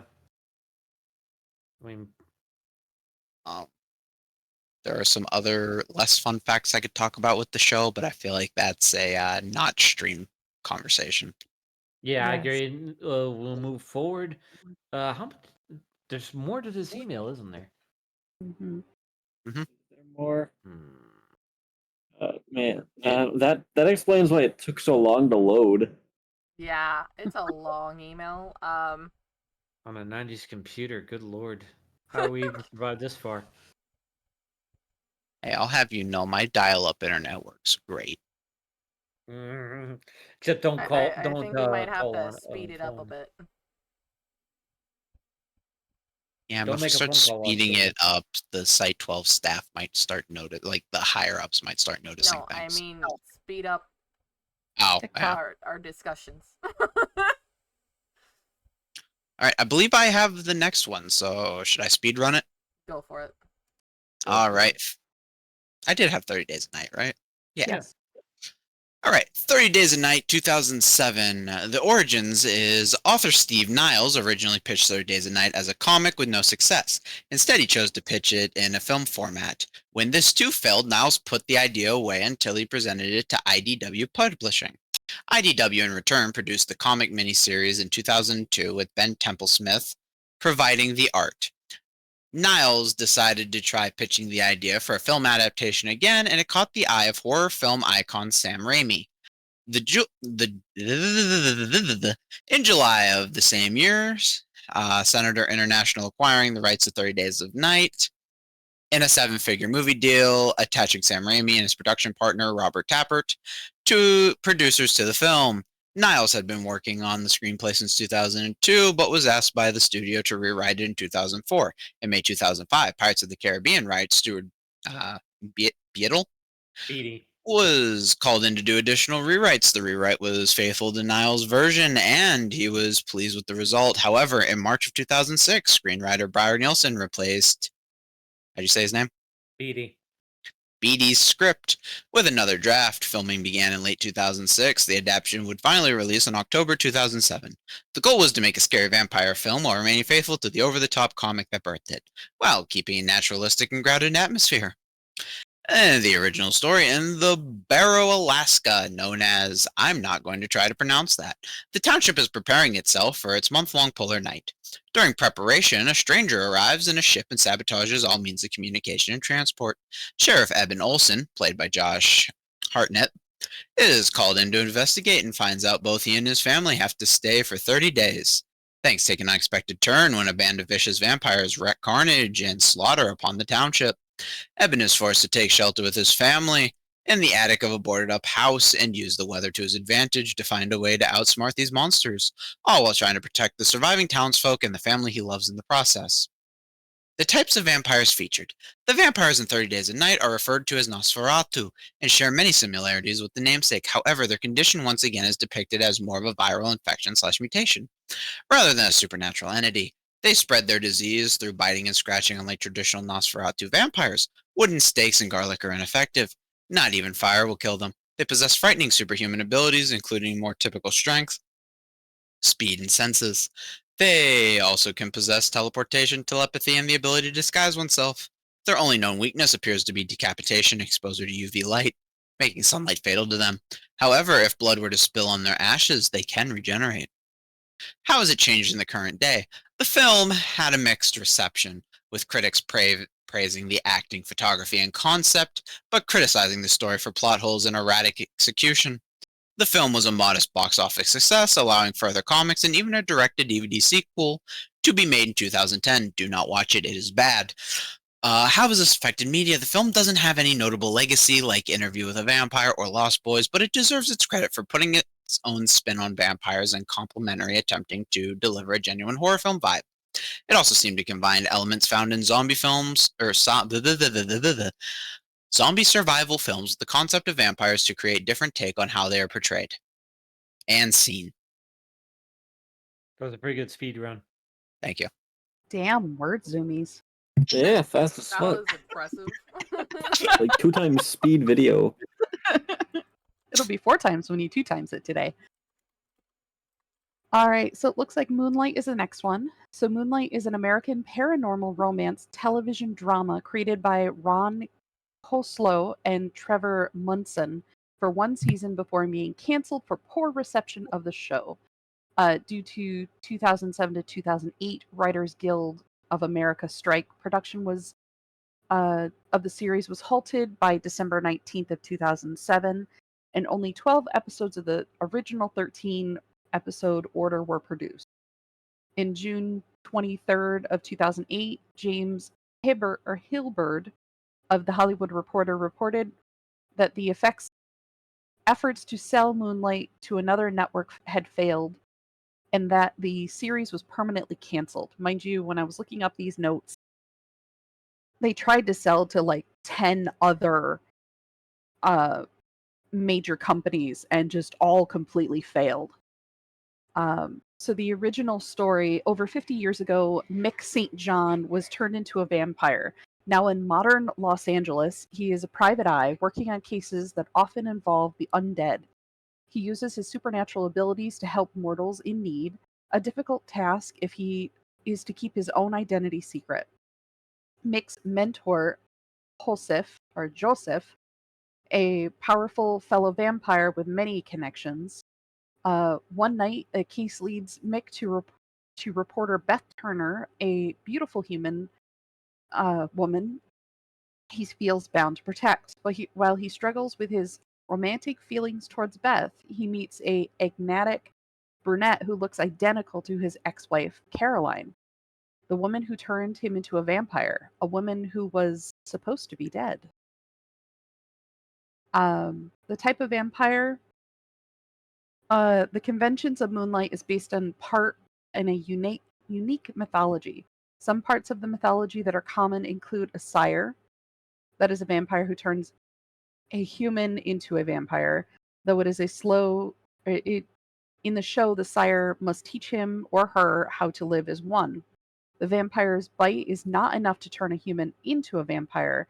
The human, near death, must drink the sire's blood or have the vampire blood in his or her system at the moment of death. The process of vampirization also affects their genetics, causing their DNA to be fundamentally altered to suit their body's new state. This makes genetic testing between vampires and their human relatives impossible unless the vampire has a sample of their own human DNA before they are turned, such as a lock of hair. They must consume human blood to survive. They also develop a psychic powers and can glimpse the future and the past. This ability, along with their night vision and is extension of their heightened senses. Daylight does not kill vampires, but it does make them progressively weaker. Silver and fire are toxic, whereas garlic, holy water, and crucifixes are benign. A vampire's image cannot be captured with an analog camera containing any silver emulsion. In the film, digital cameras are able to capture an image because they do not use silver emulsion. Though the undead vampires have a pulse, they are not cold-blooded, still don't produce body heat, seen in episode 11, so that heat signature cameras won't see them. They can't turn into bats as well. The only ways to kill them are by decapitation or burning. A stake through the heart is painful, but only causes paralysis. So Moonlight is attracted by a loyal and devoted fan base, which included the internet communities. Fans of Christine Contilly, Elizabeth McGuinness and Barbara Arnold coordinated with the American Red Cross, CBS, and Warner Bros. For a series of charity blood work that involved 33 states. And Alex O'Loughlin became the national spokesman for the charity. These are actresses that were a part of this particular show. So they were able to do a major blood drive because of it.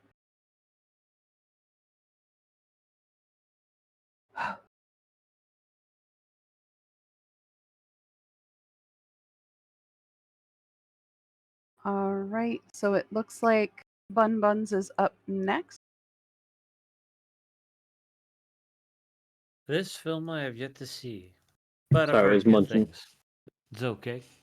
No Buen monster provecho to you pancakes. too. There's just candy. I need to get actual food from upstairs after I read this one. Oh no, I don't, because I got. Yeah, I get after this. Let the Right One In. A Swedish romantic horror film directed by Thomas Alfredson in 2008, based on the 2004 novel by John. I'm just gonna post his name. Yeah, I can't even try that. I'd just say John Lindquist or Lindquist. You know. John A.L. We'll go with that. Yeah. He also wrote the screenplay, and it was and the book was the same name as the movie. Yeah, that's the name. I ain't pronouncing that.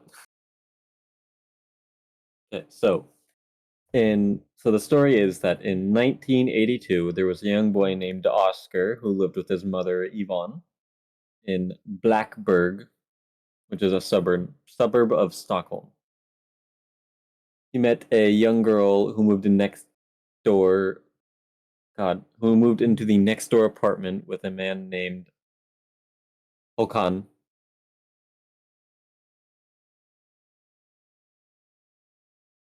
The young girl's name was Eli.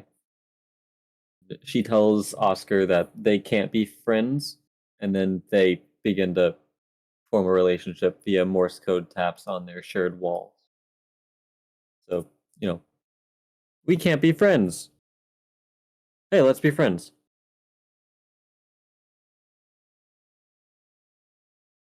The movie mainly focuses on the relationship of Oscar and Eli, and then also the darker parts of humanity.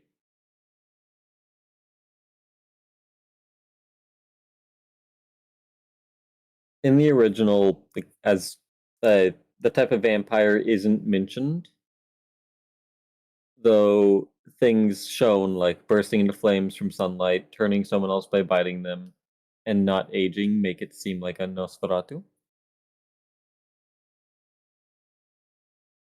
There was an American remake in 2010 by Matt Reeves titled Let Me in which they completely remade the movie but kept the plot basically the same. And there was also a one season long TV series of the original name by Andrew Hinderaker, Laura Marks, Mafaniso Udofia, Rindara Santiago, and David Turkel, which changed the plot slightly by starting before Eli and Oscar met. The movie received generally high ratings and placed highly on rankings of films and horror films of its decade. It was also nominated for and won many awards. Any questions? Kind of curious to see because, like, we make jokes about like the Twilight romance. I'm wondering if if Let the Right One In did a romance between a person and a vampire better. Maybe I'd have to see it to make that judgment, but Uh, kind of interesting.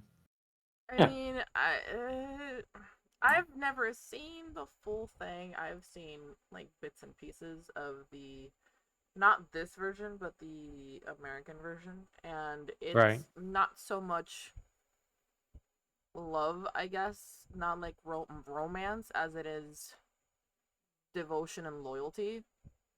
Okay, so kind of like a. It is not Oh, Twilight lust, quote unquote love, being all like, oh my god, I must have you, blah blah blah. It's more right. like, I care for you so much that I will dedicate my life to your well-being, despite Yeah, my own well-being. and that's more of what I consider love to be, but granted, it's an opinionated take from myself. Like, I mean, Which is because why I stated that the Twilight love is more like lusty than yeah, anything else. yeah, yeah, because my assumption was it was more almost like a not Romeo and Juliet for Let the Right One In, but kind of like a oh, I don't know what it's. It's definitely not Romeo and Juliet. I uh I can't really. Mm, I don't know Would if it be there's. Hmm. Macbeth if we're making comparisons to Shakespeare's? But I will say there are trigger warnings for the book, at least. Oh, I forgot it was a book Because too. Hokan's kind of in the book. Creepy. Yeah. I mean, it is creepy because again they meet as children, and then at some point it is no longer a child. You know what I mean? Like Right. the vampire stays as looking like a child, but Oh, but the other. Oh, it's. Oh, yeah. yeah, That could. yeah. Which is why I'm saying that it is not romance. It is very much like I am choosing to dedicate my life to So you. more like it, kind of not quite a friendship, but more like a pact. I would say that it starts probably as like childhood love and then moves into um kind of how you would say like just like a life partner situation where there's no, it's not romance that keeps it going, it's the, again, the dedication to them, and then it kind of turns into like a parental or like Right. situation. So it's not really It's like kinship. yeah.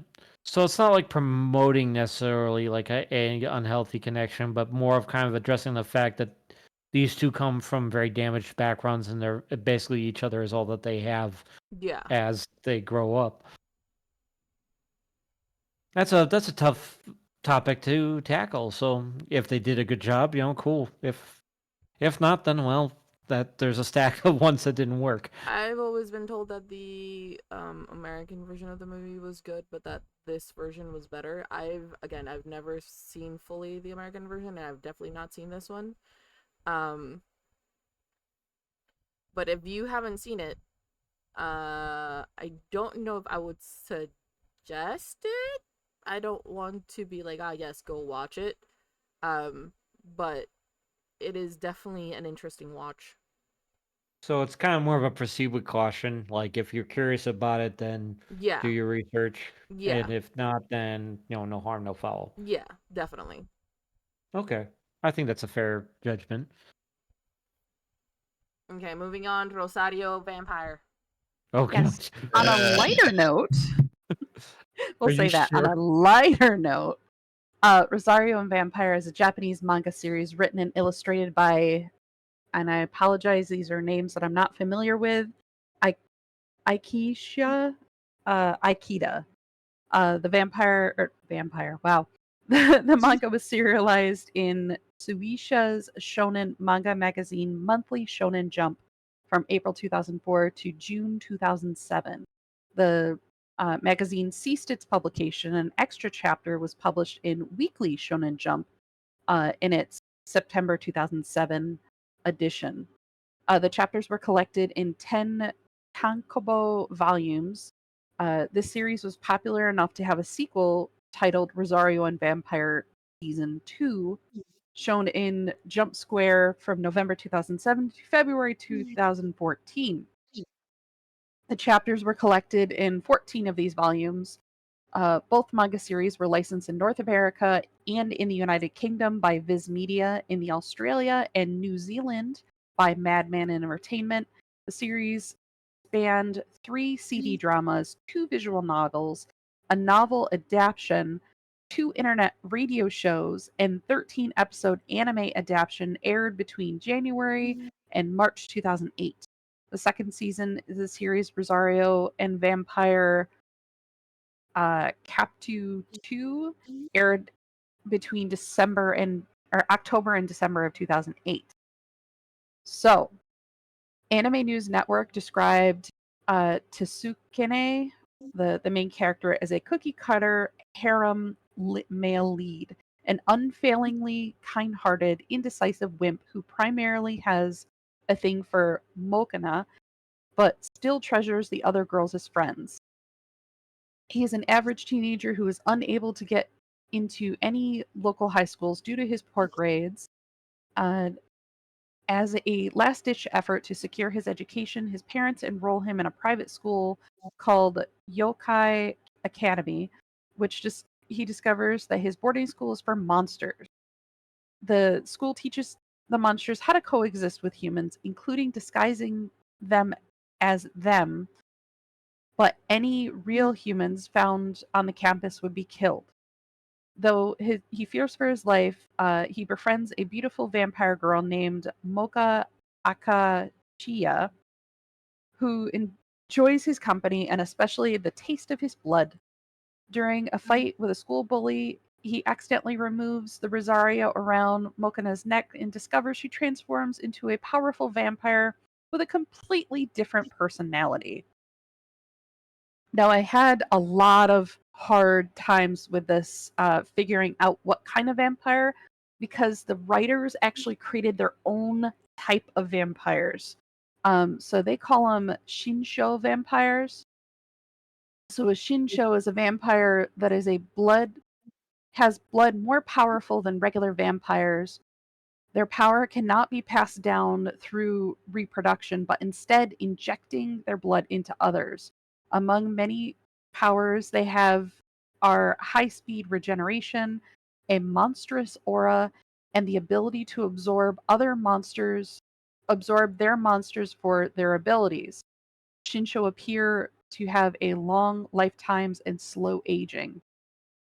Um, and I was looking to see how it changed current day. All I found was that everybody online were complaining about the holes in the types of vampire or types of monsters in the show, and that it's just another harem anime manga. I did not watch this, unfortunately, but the person who did suggest it really enjoyed it.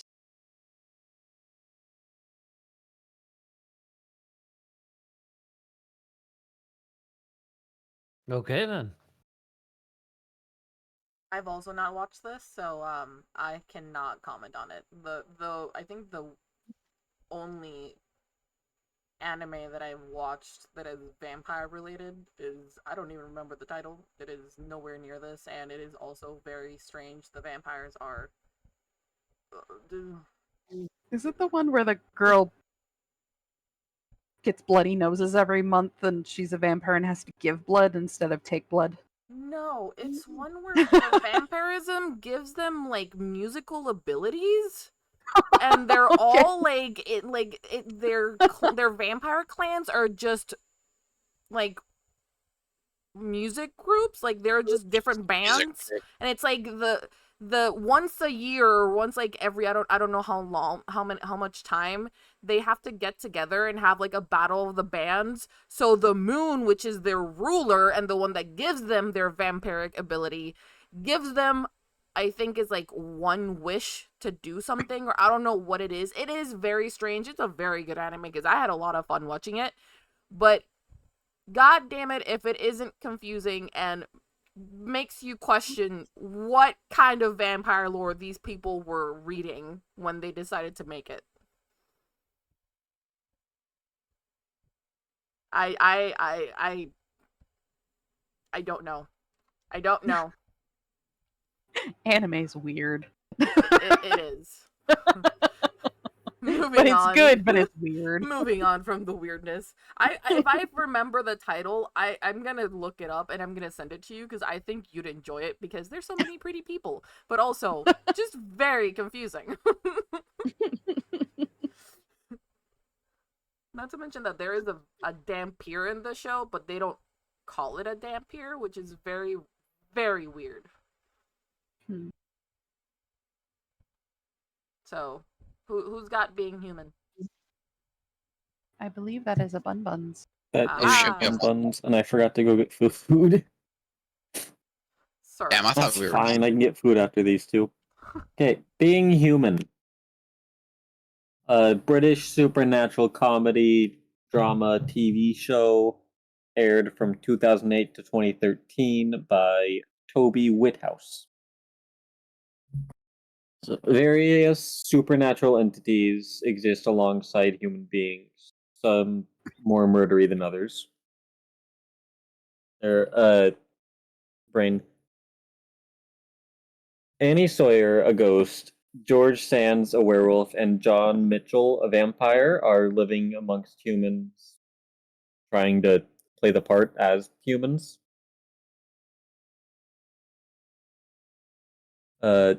God, I can't think to save my life. They're doing this despite the constant threat of exposure, persecution, and then also the pressure from other supernatural beings, and then the problems that are caused by them attempting to stray from their nature. Vampires and Being Human appear to be Nosferatu, and because they're portrayed like most movie vampires. There was a North American remake in 2011, which followed a similar story as the original, and then there was also a spin-off titled Becoming Human, which follows a 46-year-old vampire in the body of a 16-year-old trying to live life as a normal teenager. There are also books that follow the same story as the original.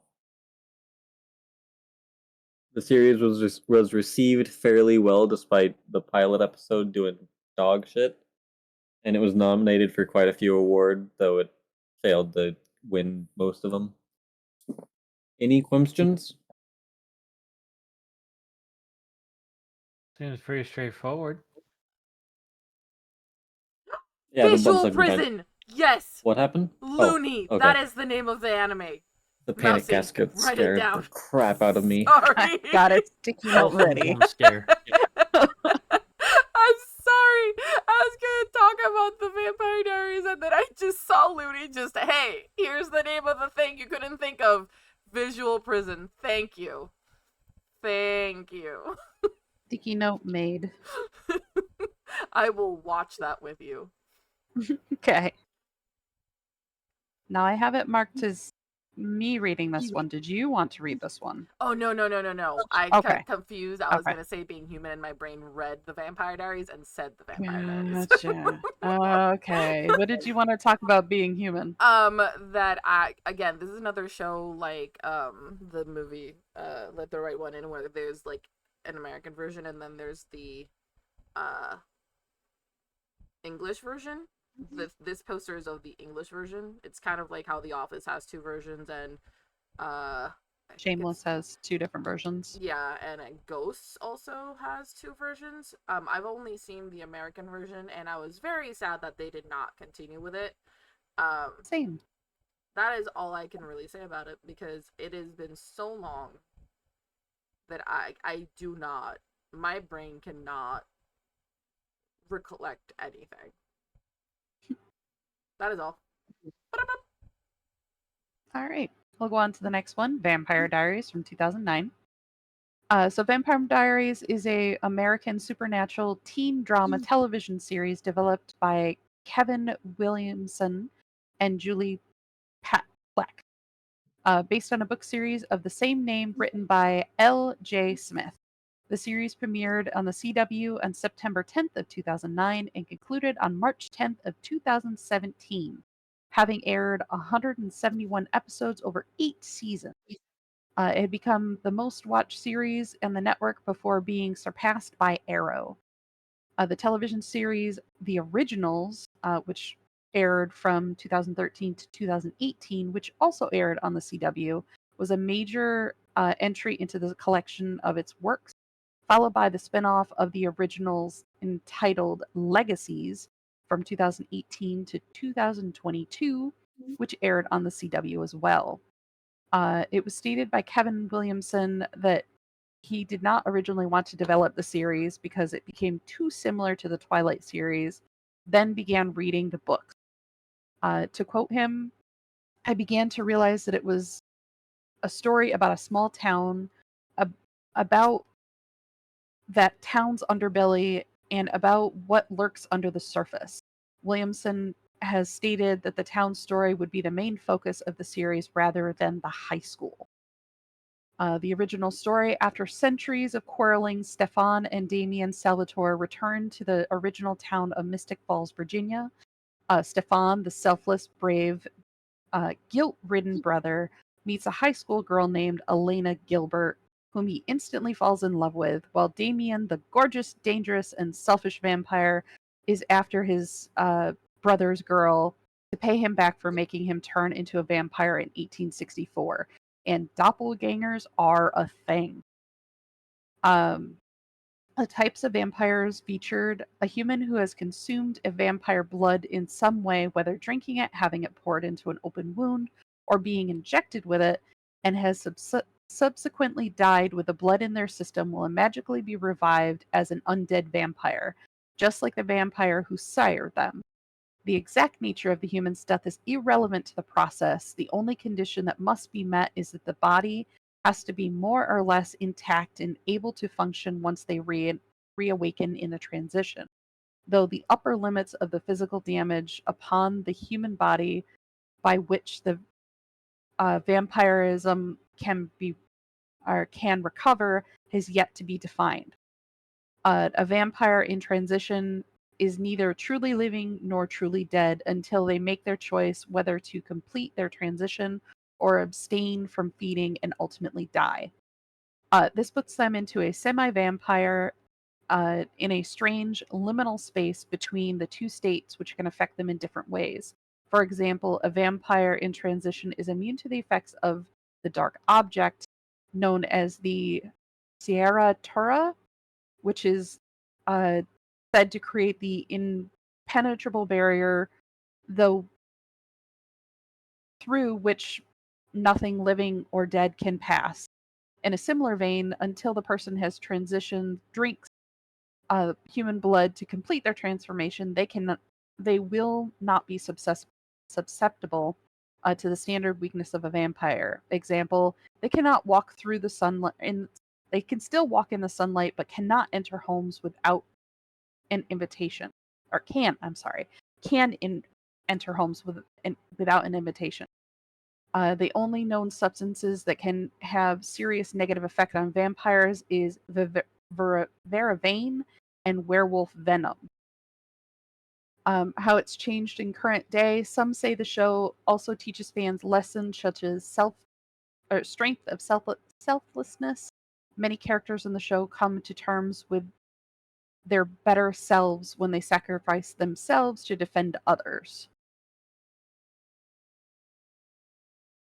It was a very long series that I enjoyed when I did watch it. I didn't watch the whole thing, but I did watch part of it.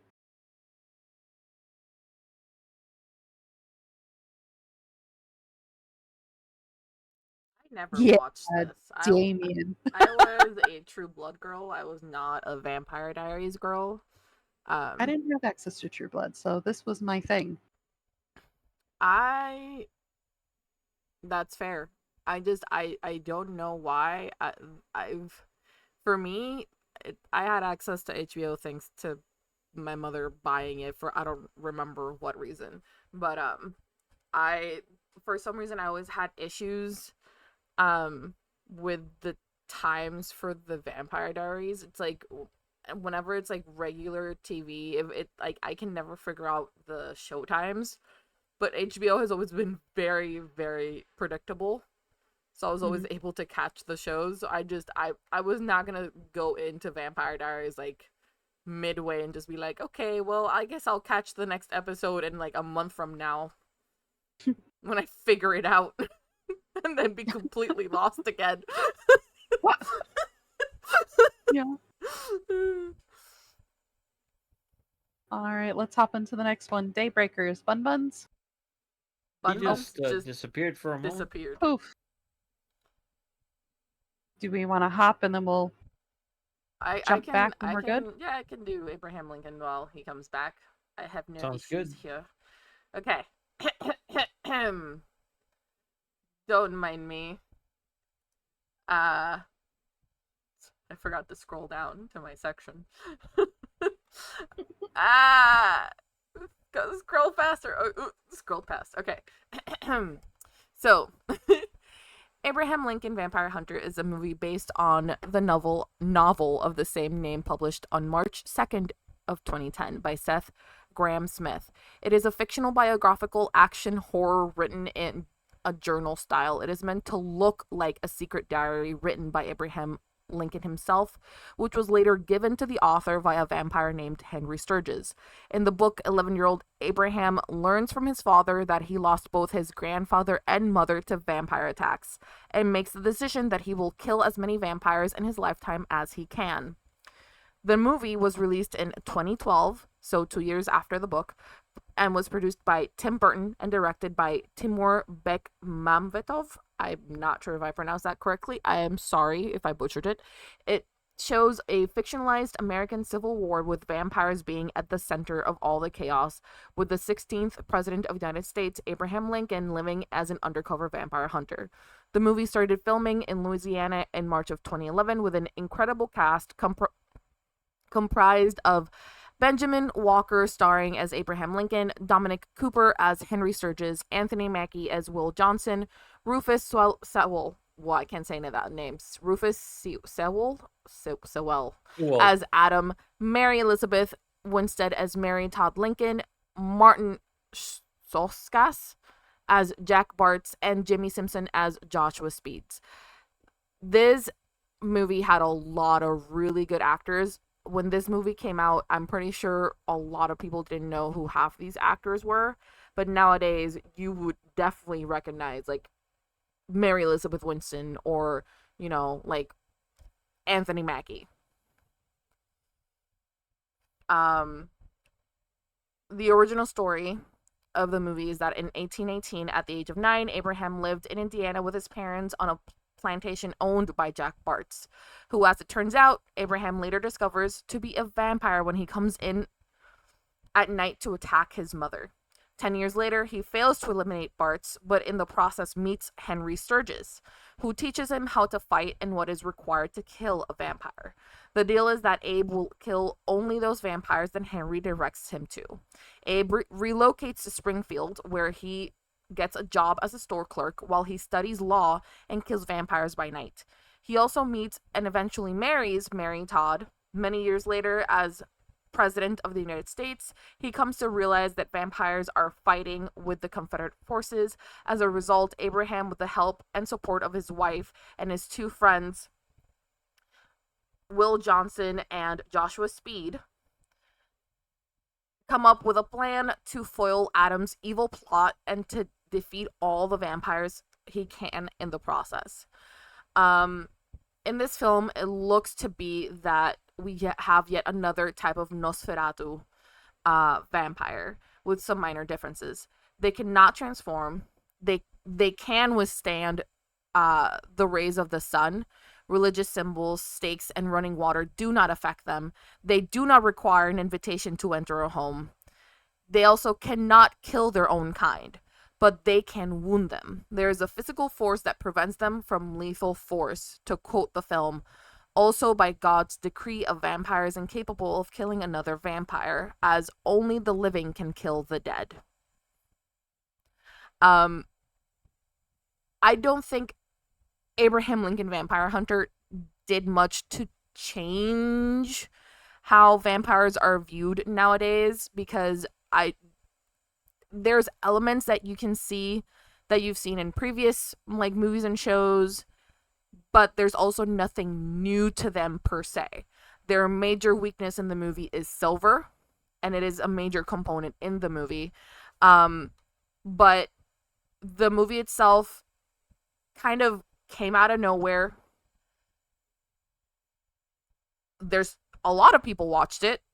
I'm pretty sure it was a success, but then people very quickly forgot about it. But if you ask somebody, you mention the movie, those who have seen it will be like, oh my god, I loved that movie. I need to watch it again. Because in reality, this movie, if anything, just was incredible, like, just art-wise. The cinema, I can't, somebody word. Cinematography. Yes, was incredible. The fight scenes are incredible. They clearly used everything from their budget just on their special effects because it is just so good to watch. We rewatched this together on a movie night and we enjoyed it so very much. And excuse me, ma'am, I did not allow you to direct quote me of, oh my god, I need to watch that again. Listen, We're still having fun with it, gang. Just see it again. this movie, whenever I think about this movie, I think of the iconic scene when Abraham is going to fight Adam because he's taken Will, and Right. there's the vampire party, and then the fight breaks out, and the vampires that are playing music up in the art because they're blending in with the art on the wall are still playing through the fight scene. That to me, like, that marked my brain. That lives rent free in my brain forever. That was So- great. Can I share something about this movie that just to this day disturbs me? Go for it. You know what the Mandela effect is, right? Mm-hmm. Okay. If Whenever you say what I think you're gonna say, I'm gonna freak out. Go for it. So at the start of the movie, whenever Abe's being trained how to kill vampires, he's showing him a blunderbuss. And he says it's got a barrel big enough that in a pinch you can drop your pocket watch in it and fire it like a round. And I swear I remember that whenever he at the end of the movie, when they're on the train, Abe runs out of ammo, picks up a blunderbuss, drops his pocket watch down the barrel, and kills the main villain with it. That doesn't happen in the movie. No, it doesn't. At least not when we watched it. He wraps the chain around his fist and just boom right through the chest. Yeah. Which I'm not gonna lie is very impressive. I mean, Abe Lincoln was a boxer. Yeah. My Mandela effect for this movie is that you know his friend Speed? Yeah, a friend in need is a friend of speed. Yeah. So at the end, you know what happens to him. I'm not gonna say what it is. Okay, I will also not say what it is, But but I think I was expecting at the end of the movie this time when we watched it to see a certain scene because in my head I distinctly remember there being an extra scene where he comes out at the end with Sturgis.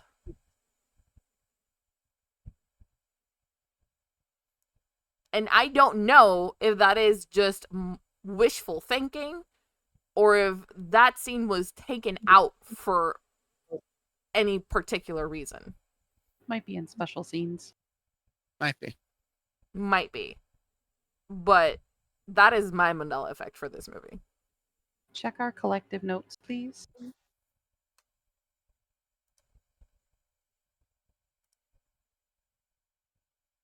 Check our collective notes.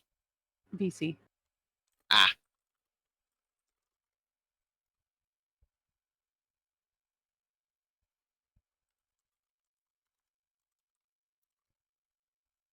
Um,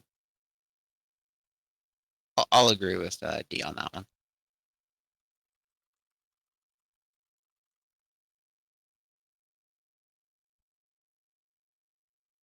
Has Bunrun's returned? No, he has not. No. Or is this what's happening? I'll take it. Okay. All right. So I'm gonna hop in to talk about Daybreakers. So Daybreakers was a science fiction action horror movie from 2009 by Michael and Peter Spierling. Spierling. Spiring. However you say it. It's not based on anything. It takes place in a futuristic world run by vampires centered around vampiric company which captures and farms the remaining humans while researching a blood substitute. Edward Dalton is a vampire hematologist whose work gets interrupted by human survivors led by Elvis, a former vampire, as they've discovered the cure to vampirism.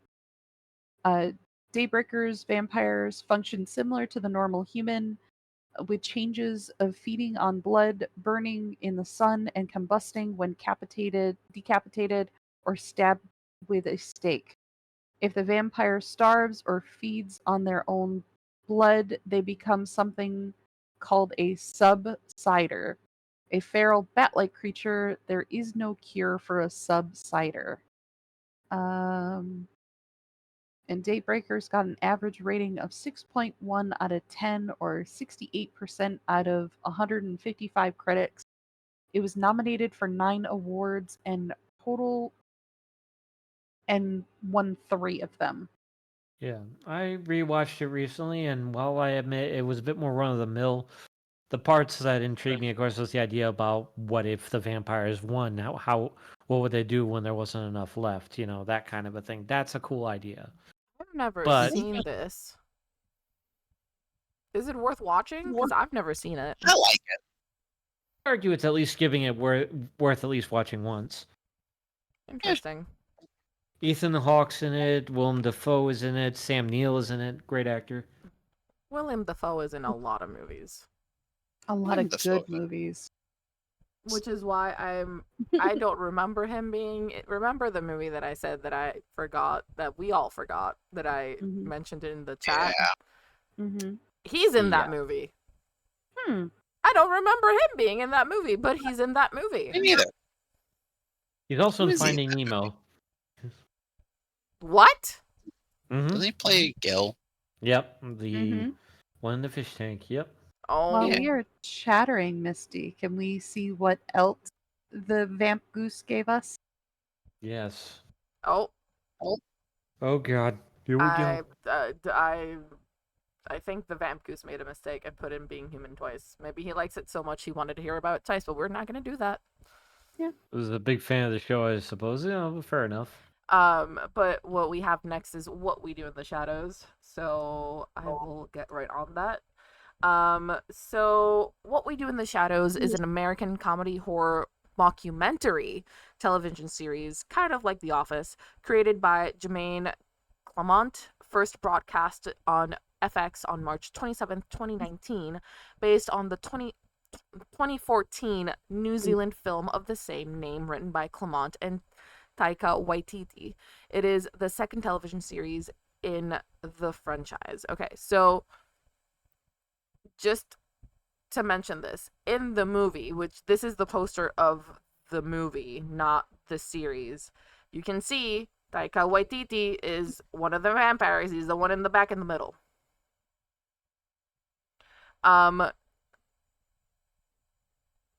For this movie, traditional vampires Nandor, Laszlo, and Nadja, together with energy vampire Colin Robinson, share a Staten Island residence maintained by Nandor's familiar Guillermo. The vampires routinely clash with the modern world, other supernatural beings, and or each other, while Guillermo earnestly endeavors to balance his loyalty to Nandor and his desire to become a vampire, complicated by his ancestry as a descendant of vampire hunter Van Helsing. The types of vampires featured in these movies and series are Nosferatu, psychic, and energy vampires. The movie was amazing because it is so funny. They break the fourth wall continuously because it is a mockumentary. It is very much The Office vibes, but vampires with a side of werewolves.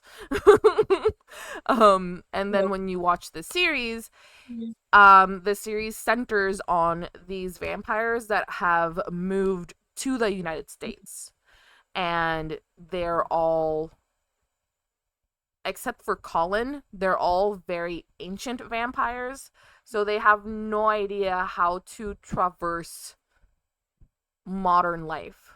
So that's why they have Guillermo to do all of that for them. It is very funny. It is very much worth the watch. The funniest aspect is that they do have a Nosferatu type, like legit kind of like Count Orlok with them that's always in his coffin, which I think is so funny.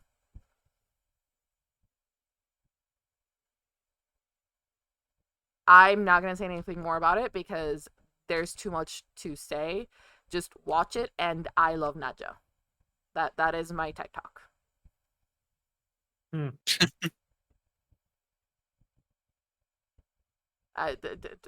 What? Are you laughing that I love Nadja? Nadja is a beautiful vampire, and she's from ancient Greece. Love her to death. Absolutely Got a adore little her. Greek vampire vibe. Yes. I hate doing this. VC chat again, please. Into the VC chat we go. If Donut don't want it, I'll take it. I'll try to speed run it. I mean, I can speed run it if you like, since you've taken on quite a bit. I mean, you all have. Dealer's choice. It's up to you. Okay, so we're doing Castlevania. Mm-hmm. Okay, then. Castlevania is an American dark fantasy action adult animation written by Warren Ellis for Netflix based on the Castlevania game series by Konami. The vampire Vlad Dracula Tepesh is declared that people of Wallachia would pay with their lives if they burned his human wife at the stake after falsely claiming she was a witch. He summoned an army of demons that overran the country and massacred the residents, leaving those who survived to live their lives in fear. To combat this, Trevor Belmont, the last living member of a family that had once been legendary monster hunters, fight alongside a magician, Saifa Belnades, and Dracula's Dampir son Alucard. The first two seasons follow Trevor, Alucard, and Saifa, who defend Wallachia from Dracula and his goons. Castlevania takes the Nosferatu and gives it black magic, with some having the ability to draw upon the power of chaos, the origin of all evil, which allows them to increase their power while corrupting themselves more and more. Dracula has his own set of powers, as such as being able to resurrect himself through absorbing humanity's evil and malice, summoning demons, causing plague, famine, and to rot the land surrounding him, as well as causing men's hearts to corrupt. Vampires are formed by them rejecting their humanity, sometimes with the aid of magic items, or by being turned by an existing vampire. There are also Dampirs such as Alucard, which are formed by a normal human, except one parent is a vampire. Dampirs get all the same abilities as a normal vampire. Yeah, I said the vampire, whatever. Only the vampires who chose to become one are able to be cured. To cure a vampire, there are purifying crystals. It had a spin-off called Castlevania Nocturne, written by Clive Bradley. The spin-off follows a descendant of the Belmont family, Richter Belmont, and Maria Renard, as they fought vampires and other night creatures during the French Revolution. That sounds cool. In the United States, Castlevania was the most popular digital original series during July of 2017, before falling to 7th most popular in October, and then to the 15th most popular by the end of the year. It had 30 million people watching worldwide, and in 2018, when the second season came out. All 4 seasons had high ratings on Rotten Tomatoes, being the first video game adaptation to receive a fresh rating. You catch all that? Damn. I tripped so many times. Welcome to my world. Speaking of Thank you. Speed reading, goddamn. Did anybody else have to show's take over in those 30 classes minutes. in school? Because I was put in speed reading classes for absolutely no reason other than because I never had take to do way that. longer to understand something when I'm reading it. I have ADHD, okay? And I'm gonna start saying it like my put. ADHD! It is. I need to read the same paragraph at least 3 times to even start comprehending it, okay? It doesn't mean I can't read fast. It just means my brain don't want to read. You're reading the words, you're not reading the context. Yes. Exactly. I have the ads plus an H. It's all good. I get it. All right. So our last movie that we have here was actually a request from chat by Mr. Crazed, which is The Dark Shadows. Mind you, I know he most likely was talking about the most recent Dark Shadows that came out. There's more to it than just the most recent one that came out. So Dark Shadows is an American Gothic soap opera that aired weekdays on ABC television network from June 27th, 1966 to April 2nd, 1971. The show depicted the lives, loves, trials, and tribulations of a wealthy Collins family of Collinsport, Maine, where the number of supernatural occurrences take place. The series became popular when vampire Barnabas Collins, John Freed, was introduced 10 months into the run. It would also feature ghosts, werewolves, zombies, man-made creatures, witches, warlocks, time travel, and parallel universe. The original network run of the show amassed 1,225 episodes and has included 2 feature films, The House of the Dark Shadows in 1970 and Night of the Dark Shadows in 1971, a 1991 TV remake, and an unsprouted 2004 remake pilot.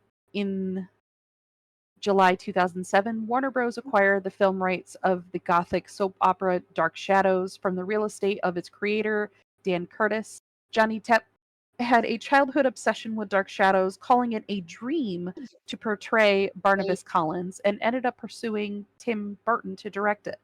The project's development was delayed by 2007 to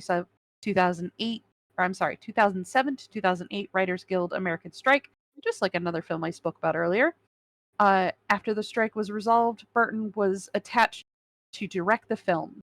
Fun fact: Christopher Lee has a small role in the film. This is his 200th film appearance and his 5th and final appearance in a Burton film. The film had a limited release on May 10th of 2012 and was officially released the following day in North America. So the original story, in the year 1752, Joshua and Naomi Collins, with their young son Barnabas, set sail from Liverpool, England, to start a new life in America. But even an ocean was not enough to escape the mysterious curse that had plagued their family. 2 decades pass, and Barnabas, Johnny Depp, has a world at his feet, at least at the town of Collinsport, Maine. The master of the Collinwood Manor, Barnabas, rich, powerful, and an invertebrate playboy, until he makes the grave mistake of breaking the heart of Angelique Bonchard, Eva Green, a witch who, in every sense of the word, Angelique dooms him to a fate worse than death, turning him into a vampire and then burying him alive. 2 centuries later, Barnabas is inadvertently freed from his tomb and emerges into a very changed world from 1972. He returns to Collinwood Manor to find his once grand estate has fallen to ruin. The dysfunction remnants of the Collins family have fared little better, each harboring their own dark secrets. The matriarch Elizabeth Collins Stoddard, Michelle Pfeiffer, has called upon a live-in psychiatrist, Dr. Julia Hoffman, Helena Boham Carter, to help the family troubles. So the type of vampire featured and the descriptions found in this movie, TV, audio, comic book script, what we have is a classic Nosferatu. Hypnosis, shape-shifting, disappearing or teleporting, telekinesis, animal summoning, climbing walls, super speed, and strength. The weaknesses of the heart, sunlight, crosses, holy water, and silver. To give an idea of the daytime soap operas that are not just a day-to-day life stories, there is a supernatural element to them.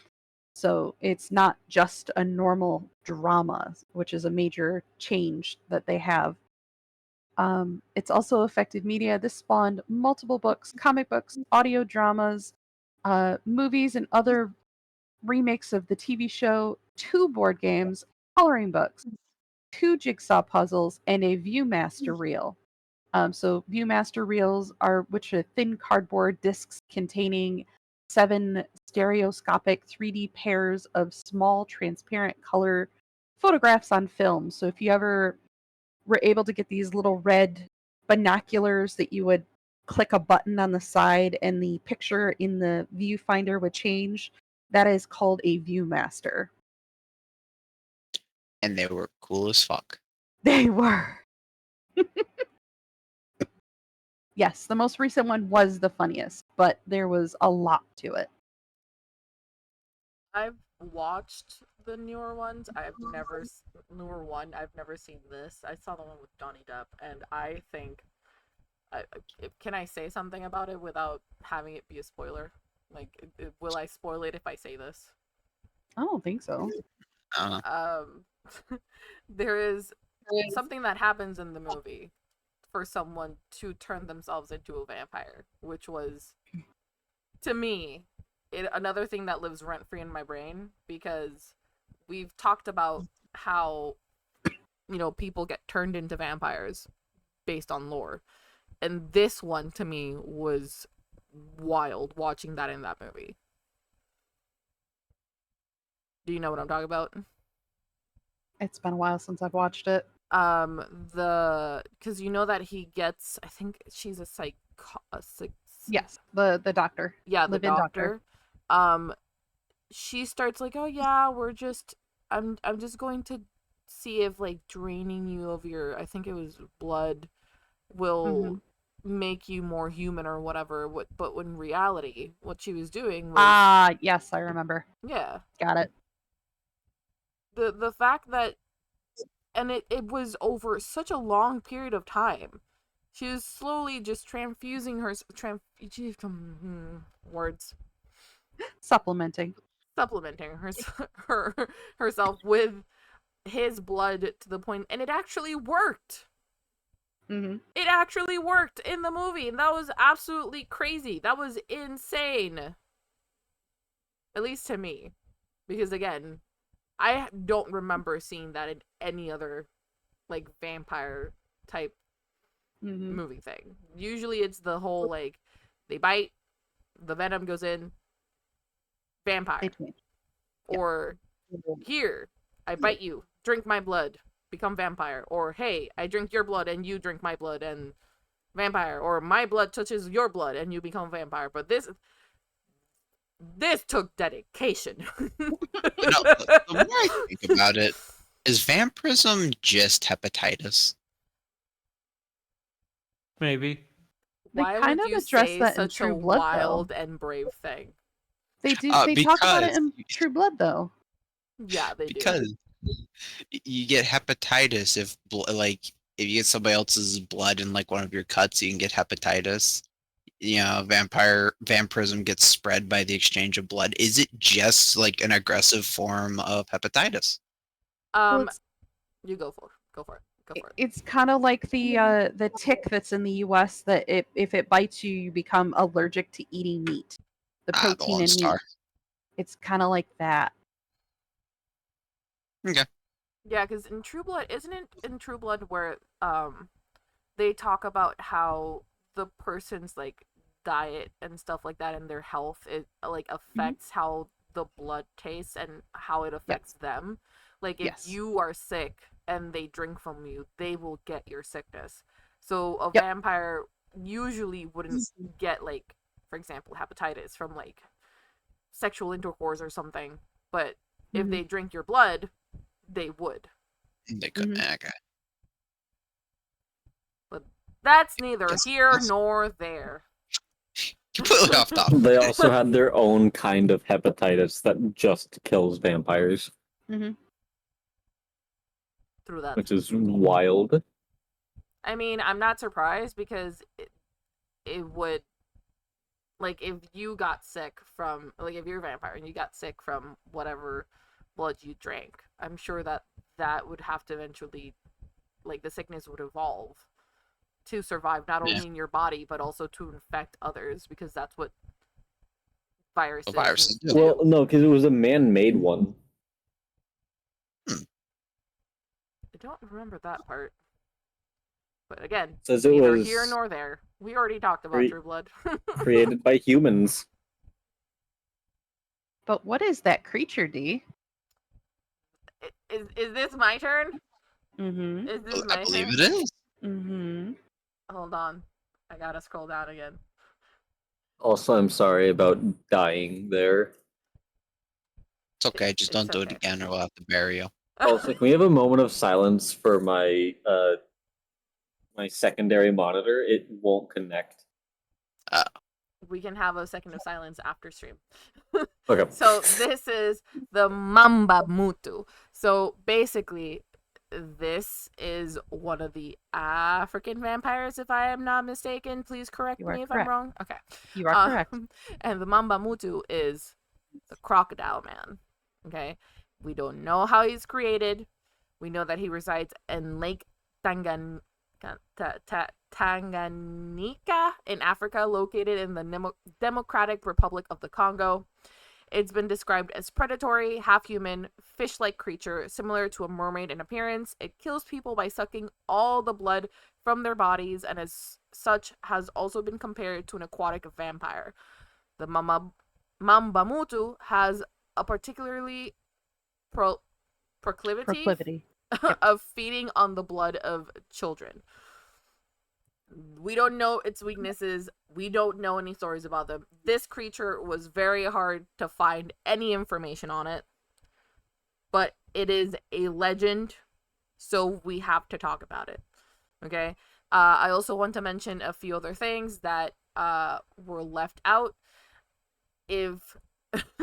So I just need to say this. Recently, on TikTok, for some reason, something has happened.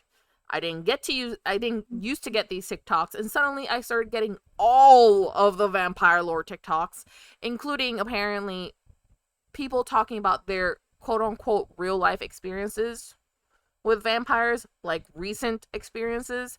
And among these, somebody was talking about the Carter brothers.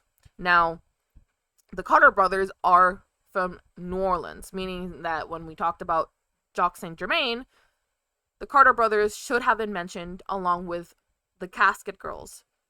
They did not come up when we did that research. They came up now. So we are revisiting New Orleans vampires. Specifically, since apparently there is a New Orleans Vampire Association. Well, I mean, they have enough vampires, though. It makes sense. There's also apparently one in Chicago. Mm-hmm. Chicago. Anyways, so starting with the Casket Girls. The Casket Girls were two sisters that traveled to New Orleans from France with only casket-shaped coffer chests. Their purpose was to live at a local convent until marriage, but unfortunately, they were outcast by society because they were so pale-looking and strange. Apparently, nobody liked the fact that these girls just waltzed their way into town with these casket-shaped coffer chests. And just to put the imagery in your head, two very pale girls walked into New Orleans to the French Quarter to a convent carrying coffins as quote-unquote their coffer chests where they had their possessions. Totally normal. Totally normal. So, Totally normal. Since they were being mistreated by the locals for being so pale and strange, the French government decided that they had to return to France. So when the nuns from the convent went to go help the girls pack up, guess who wasn't in their room? The girls. The sisters were gone, and the only things left were the 2 coffins. And so, because of how weird it was that they just disappeared, and how weird and strange everybody already thought they were,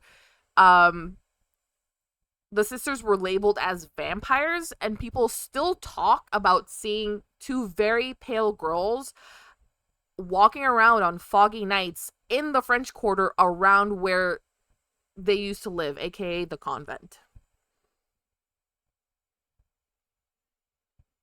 That to me is very wild.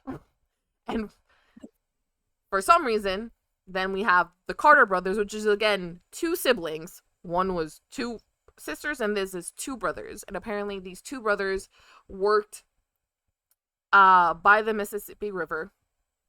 Yes. And they had a house in the French Quarter. Again, the French Quarter. What is going on there? Somebody, please, excuse me, why are there so many vampires just deciding that the French Quarter in New Orleans is the place to be? Because of Voodoo Queen. Fair enough.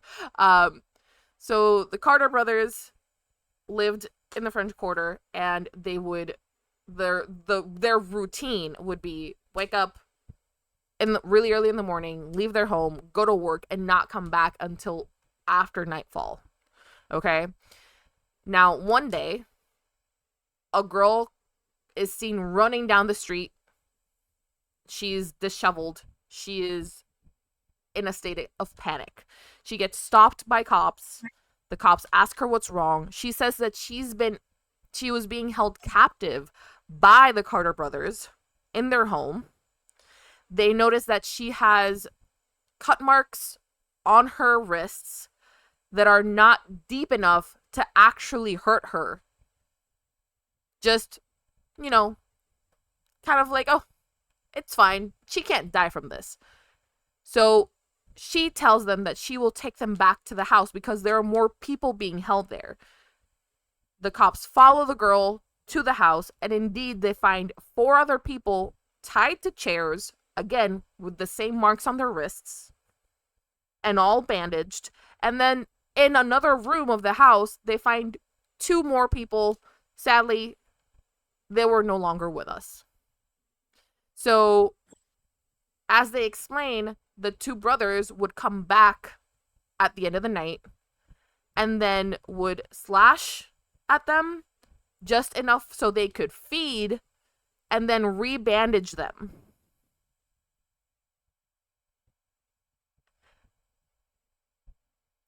Obviously, the cops were appalled.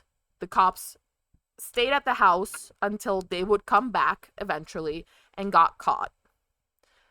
Now, this is where the story kind of splits. There is the one where it says that the brothers ran away, never to be seen again, and periodically people will see 2 men that look like brothers coming back to that same house and then going away and skulking back into the darkness. The current owners of the house have said that they have indeed seen 2 men. They had left the house, came back later at night, and when they were walking up to the house, they saw 2 men on one of the balconies who, when they saw them, jumped off the balcony and ran into the darkness. The other part of the other story is that they got caught, and once they got caught, they begged to be killed because they could not stop themselves from hurting people. Which one's the true story? Who knows? But there is a book called Brothers of Blood, a New Orleans vampire tale by author J.T. Patton. Okay, and this book blends a lot of New Orleans legends into one story where Jacques Saint Germain finds the Carter brothers down on their luck in the Big Easy, and lures them with promises of a life they could only dream of. All they have to do is work for him, which they later regret when they start losing time and gaining hellish nightmares, which are clues to what they have been doing at night. They look for help from the Voodoo Queen in order to save themselves from the fate that Jock has chosen for them. I think that book sounds really fun. I don't know if it's any good, but I think it's really interesting that there's a whole book that this author just decided, hey, all these New Orleans legends, specifically from the French Quarter, which again, what is going on there? And just merged them all to make this book. That to me is really interesting. Voodoo. Hoodoo. Voodoo. Hoodoo. Voodoo. Just You voodoo. do. Okay, there's two ways we can take this. Are we taking this the labyrinth route, or are we taking this Dead Island? I think it's also a reference to The Bachelor and the Bobby Soxer, but okay. Nobody but- knows who that fool. I don't know what I'm just afraid happened. not.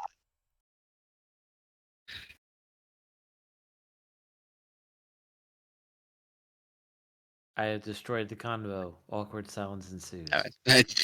Awkward say. Wolfie invoked the Salt Twerkle despite us not needing to invoke the Salt Twerkle, but it's welcome nonetheless. Yes. Salt Twerkle invoked. We are juice boxes? Loony. We're basically cucumbers with anxiety. Wolf, you missed quite a bit, but it's okay. I can give you the cliff notes later, just so you Okay. don't Yeah. fail the test. Like I said, we can swap notes. Yeah. Is there any questions or requests before I cue the outro speech? Real quick, do we have time for the Wild Men story? How long We is have the to- Wild Man story? It's not very long. Then We have go for 11 it. minutes. 11 minutes. I can do it in 5. Okay. Make that 10. So for those that I don't know what I'm saying. Anyways, while we were setting up, I think it was the first episode of Vampire Month, we had discussed the Wingdings, and while we were discussing it, I was reminded of a story from World War One, that we really weren't sure if we could fit in, so we put it here.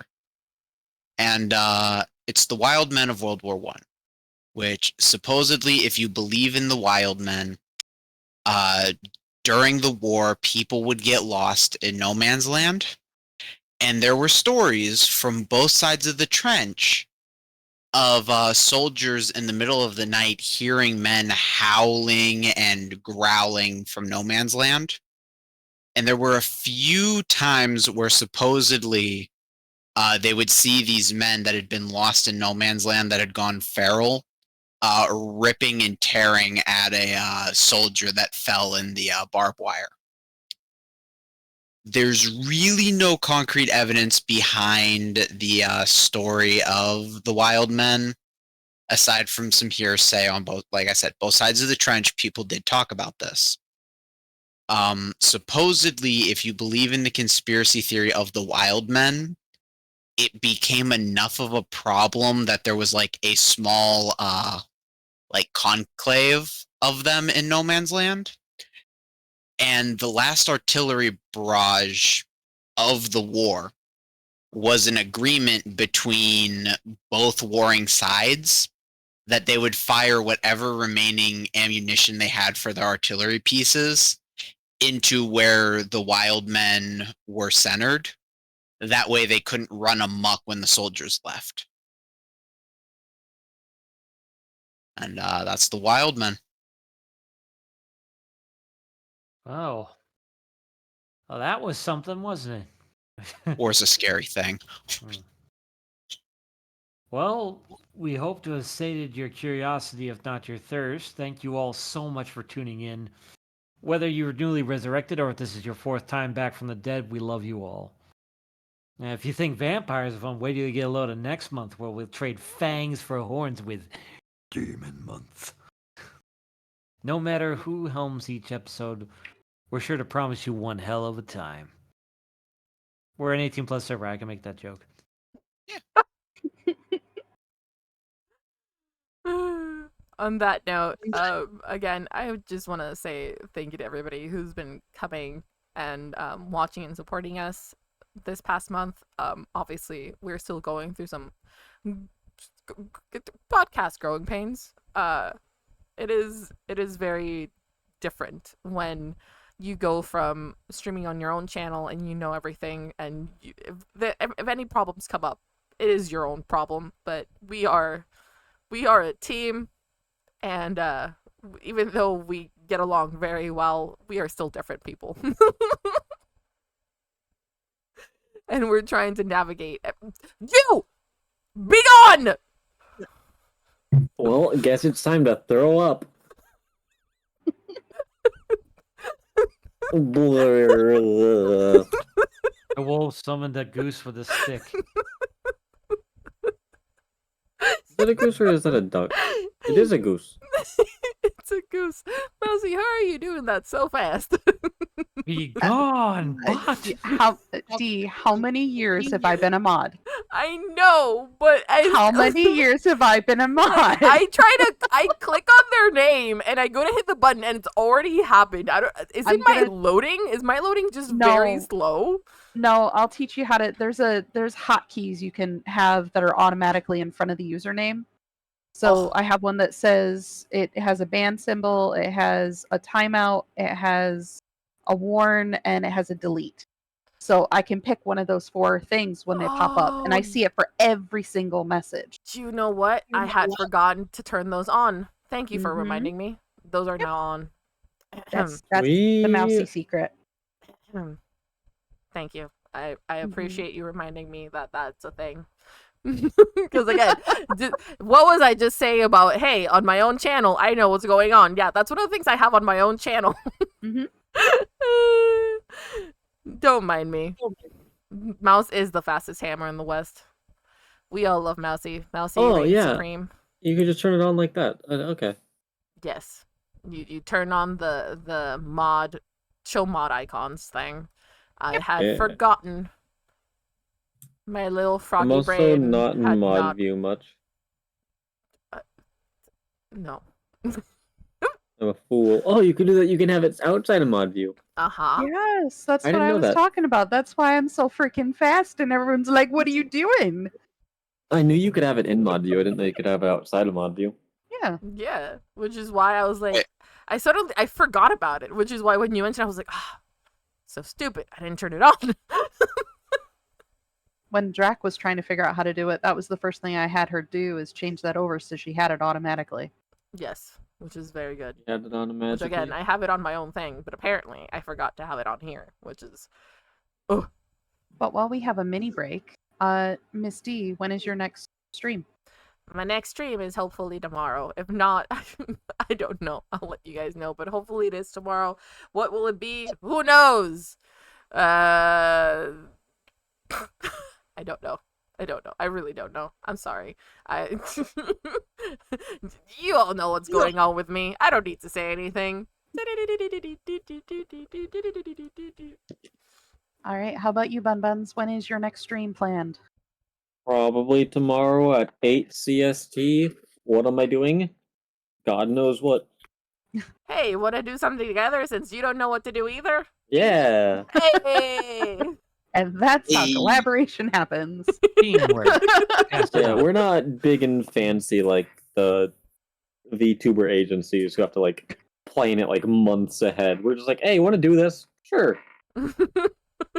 That is And how- literally how this podcast came to exist. It It is is. exactly how that came to exist. Nah, exactly I what got happened. kidnapped. I don't want to hear it. They're like, "Hey, Mousy, Duncan, get over here, right meow." Hi, Phoenix. Duncan Welcome got in. created here. Yeah. I saw the first time chat thing. I was like, God, another bot. No, I definitely How's it just going, hooked Phoenix? Mousy, put her in my pocket, and was like, "Hey guys, guess who I have? She Look can't what go I anywhere." Essentially, hey guys, I found this witchy little mousy that knows some lore. Here you go. Let's talk. Like, look what I found. Show and tell, guys. I was like, she was hanging around my desk, just I had some cheese, lured her She was in the in. pantry. She's mine now. She's mine now. We need Broke to into at the some cookie point door. You just sit down and do like a little like manga. And instead of just like your generic like harem manga, it's just D kidnapping eldritch monstrosities to be friends. I If don't know not your name, friend, but I why will find you and I friendship? will pet you. It's already half written. Listen, you came into my domain. That is your problem, not mine. You were playing with ghosts that I had to get rid of, okay? Well, I thank you for that, but also mine. The burb did the same, and so did the bun buns. Yucks. Donut. Good. Oh my god, donut. All right, Burb, when's your next stream planned? My next planned one is Thursday's Pulse of the Prism, our D&D stream. Join us as my party continues to fuck up. No, that's not the one with Grant. You said that that's your next planned stream. Does that mean that you might have an unplanned stream tomorrow where you might want to join me and Bun Buns for something? Yeah, I was gonna say I've been really into my Russian tank games, but if you guys want to do something, I'll do something. When's your next planned stream, Mousy? Oh, hold on. There's a Question about the question about D&D. Do you need a cleric? Do you need a cleric? So that party doesn't need a cleric, but hey D, Yes. we got room for a fourth player on Sunday. How do we feel about Phoenix? I think if Phoenix wants to play, and then we're good. Okay. I don't know how free are your Sundays, Phoenix?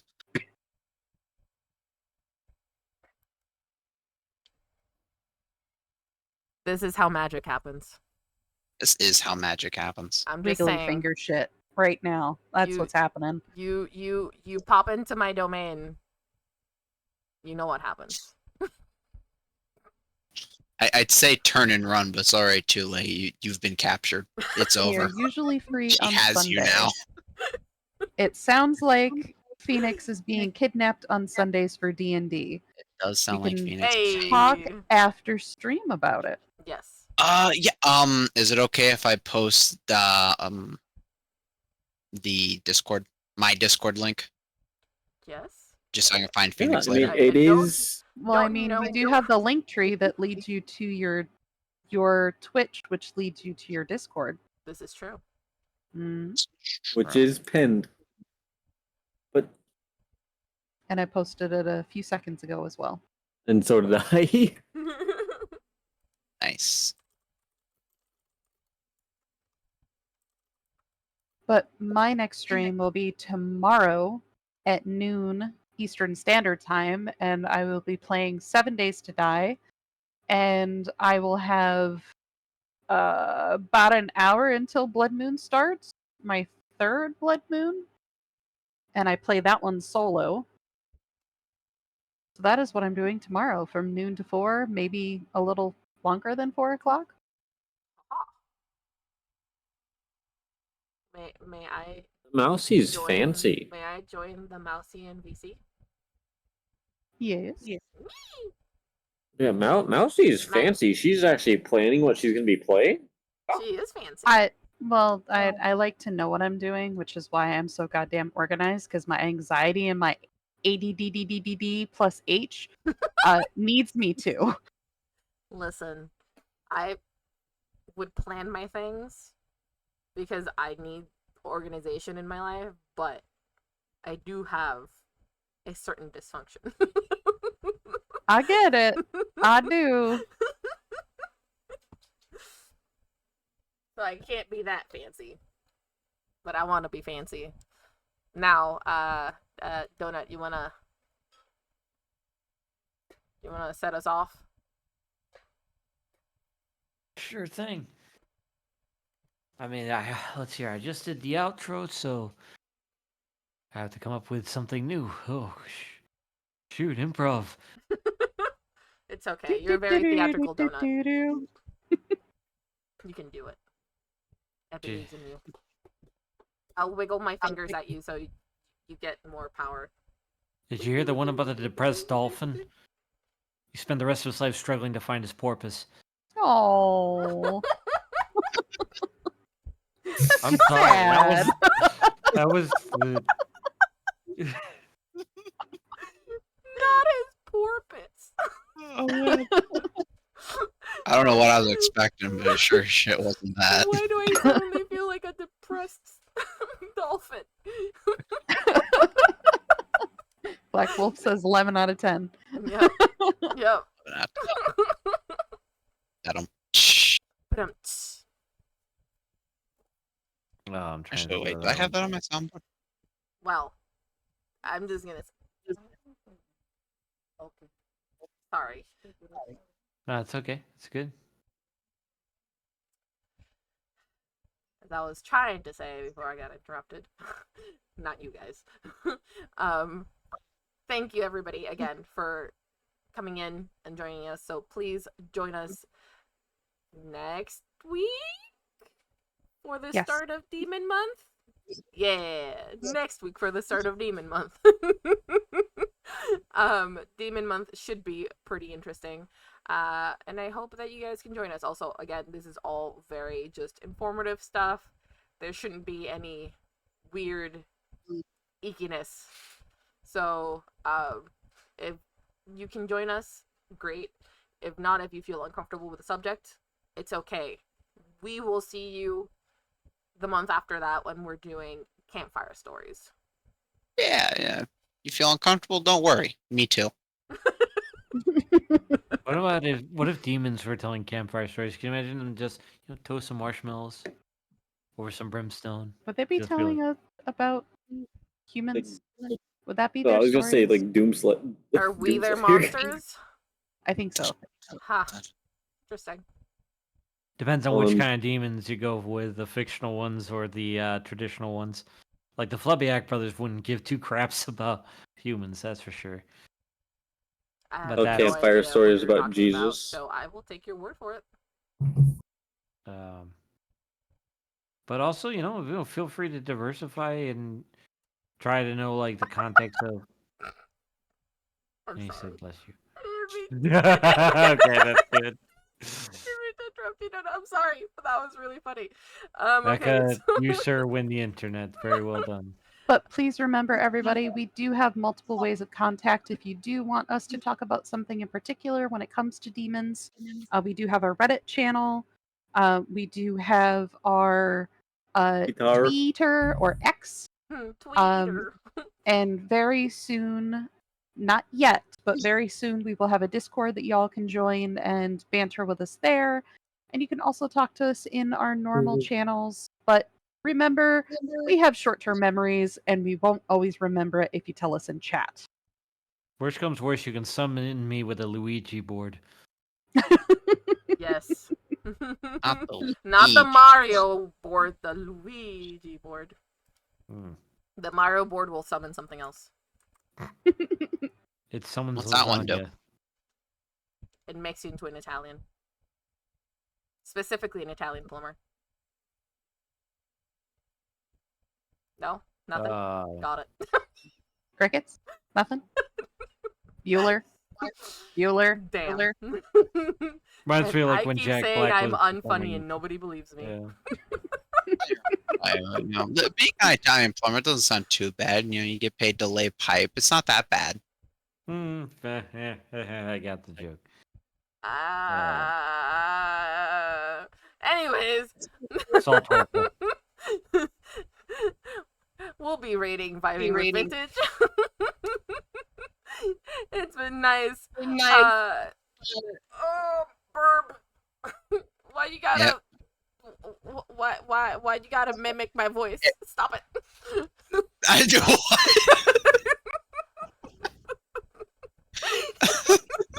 What? Anywho, thank you all for tuning in. We love you all very much, and we appreciate your Yes. viewership and your time. Yes. Yes, very much. We love you all. Girl. See you next time. Bye-bye. Bye! Have a good night.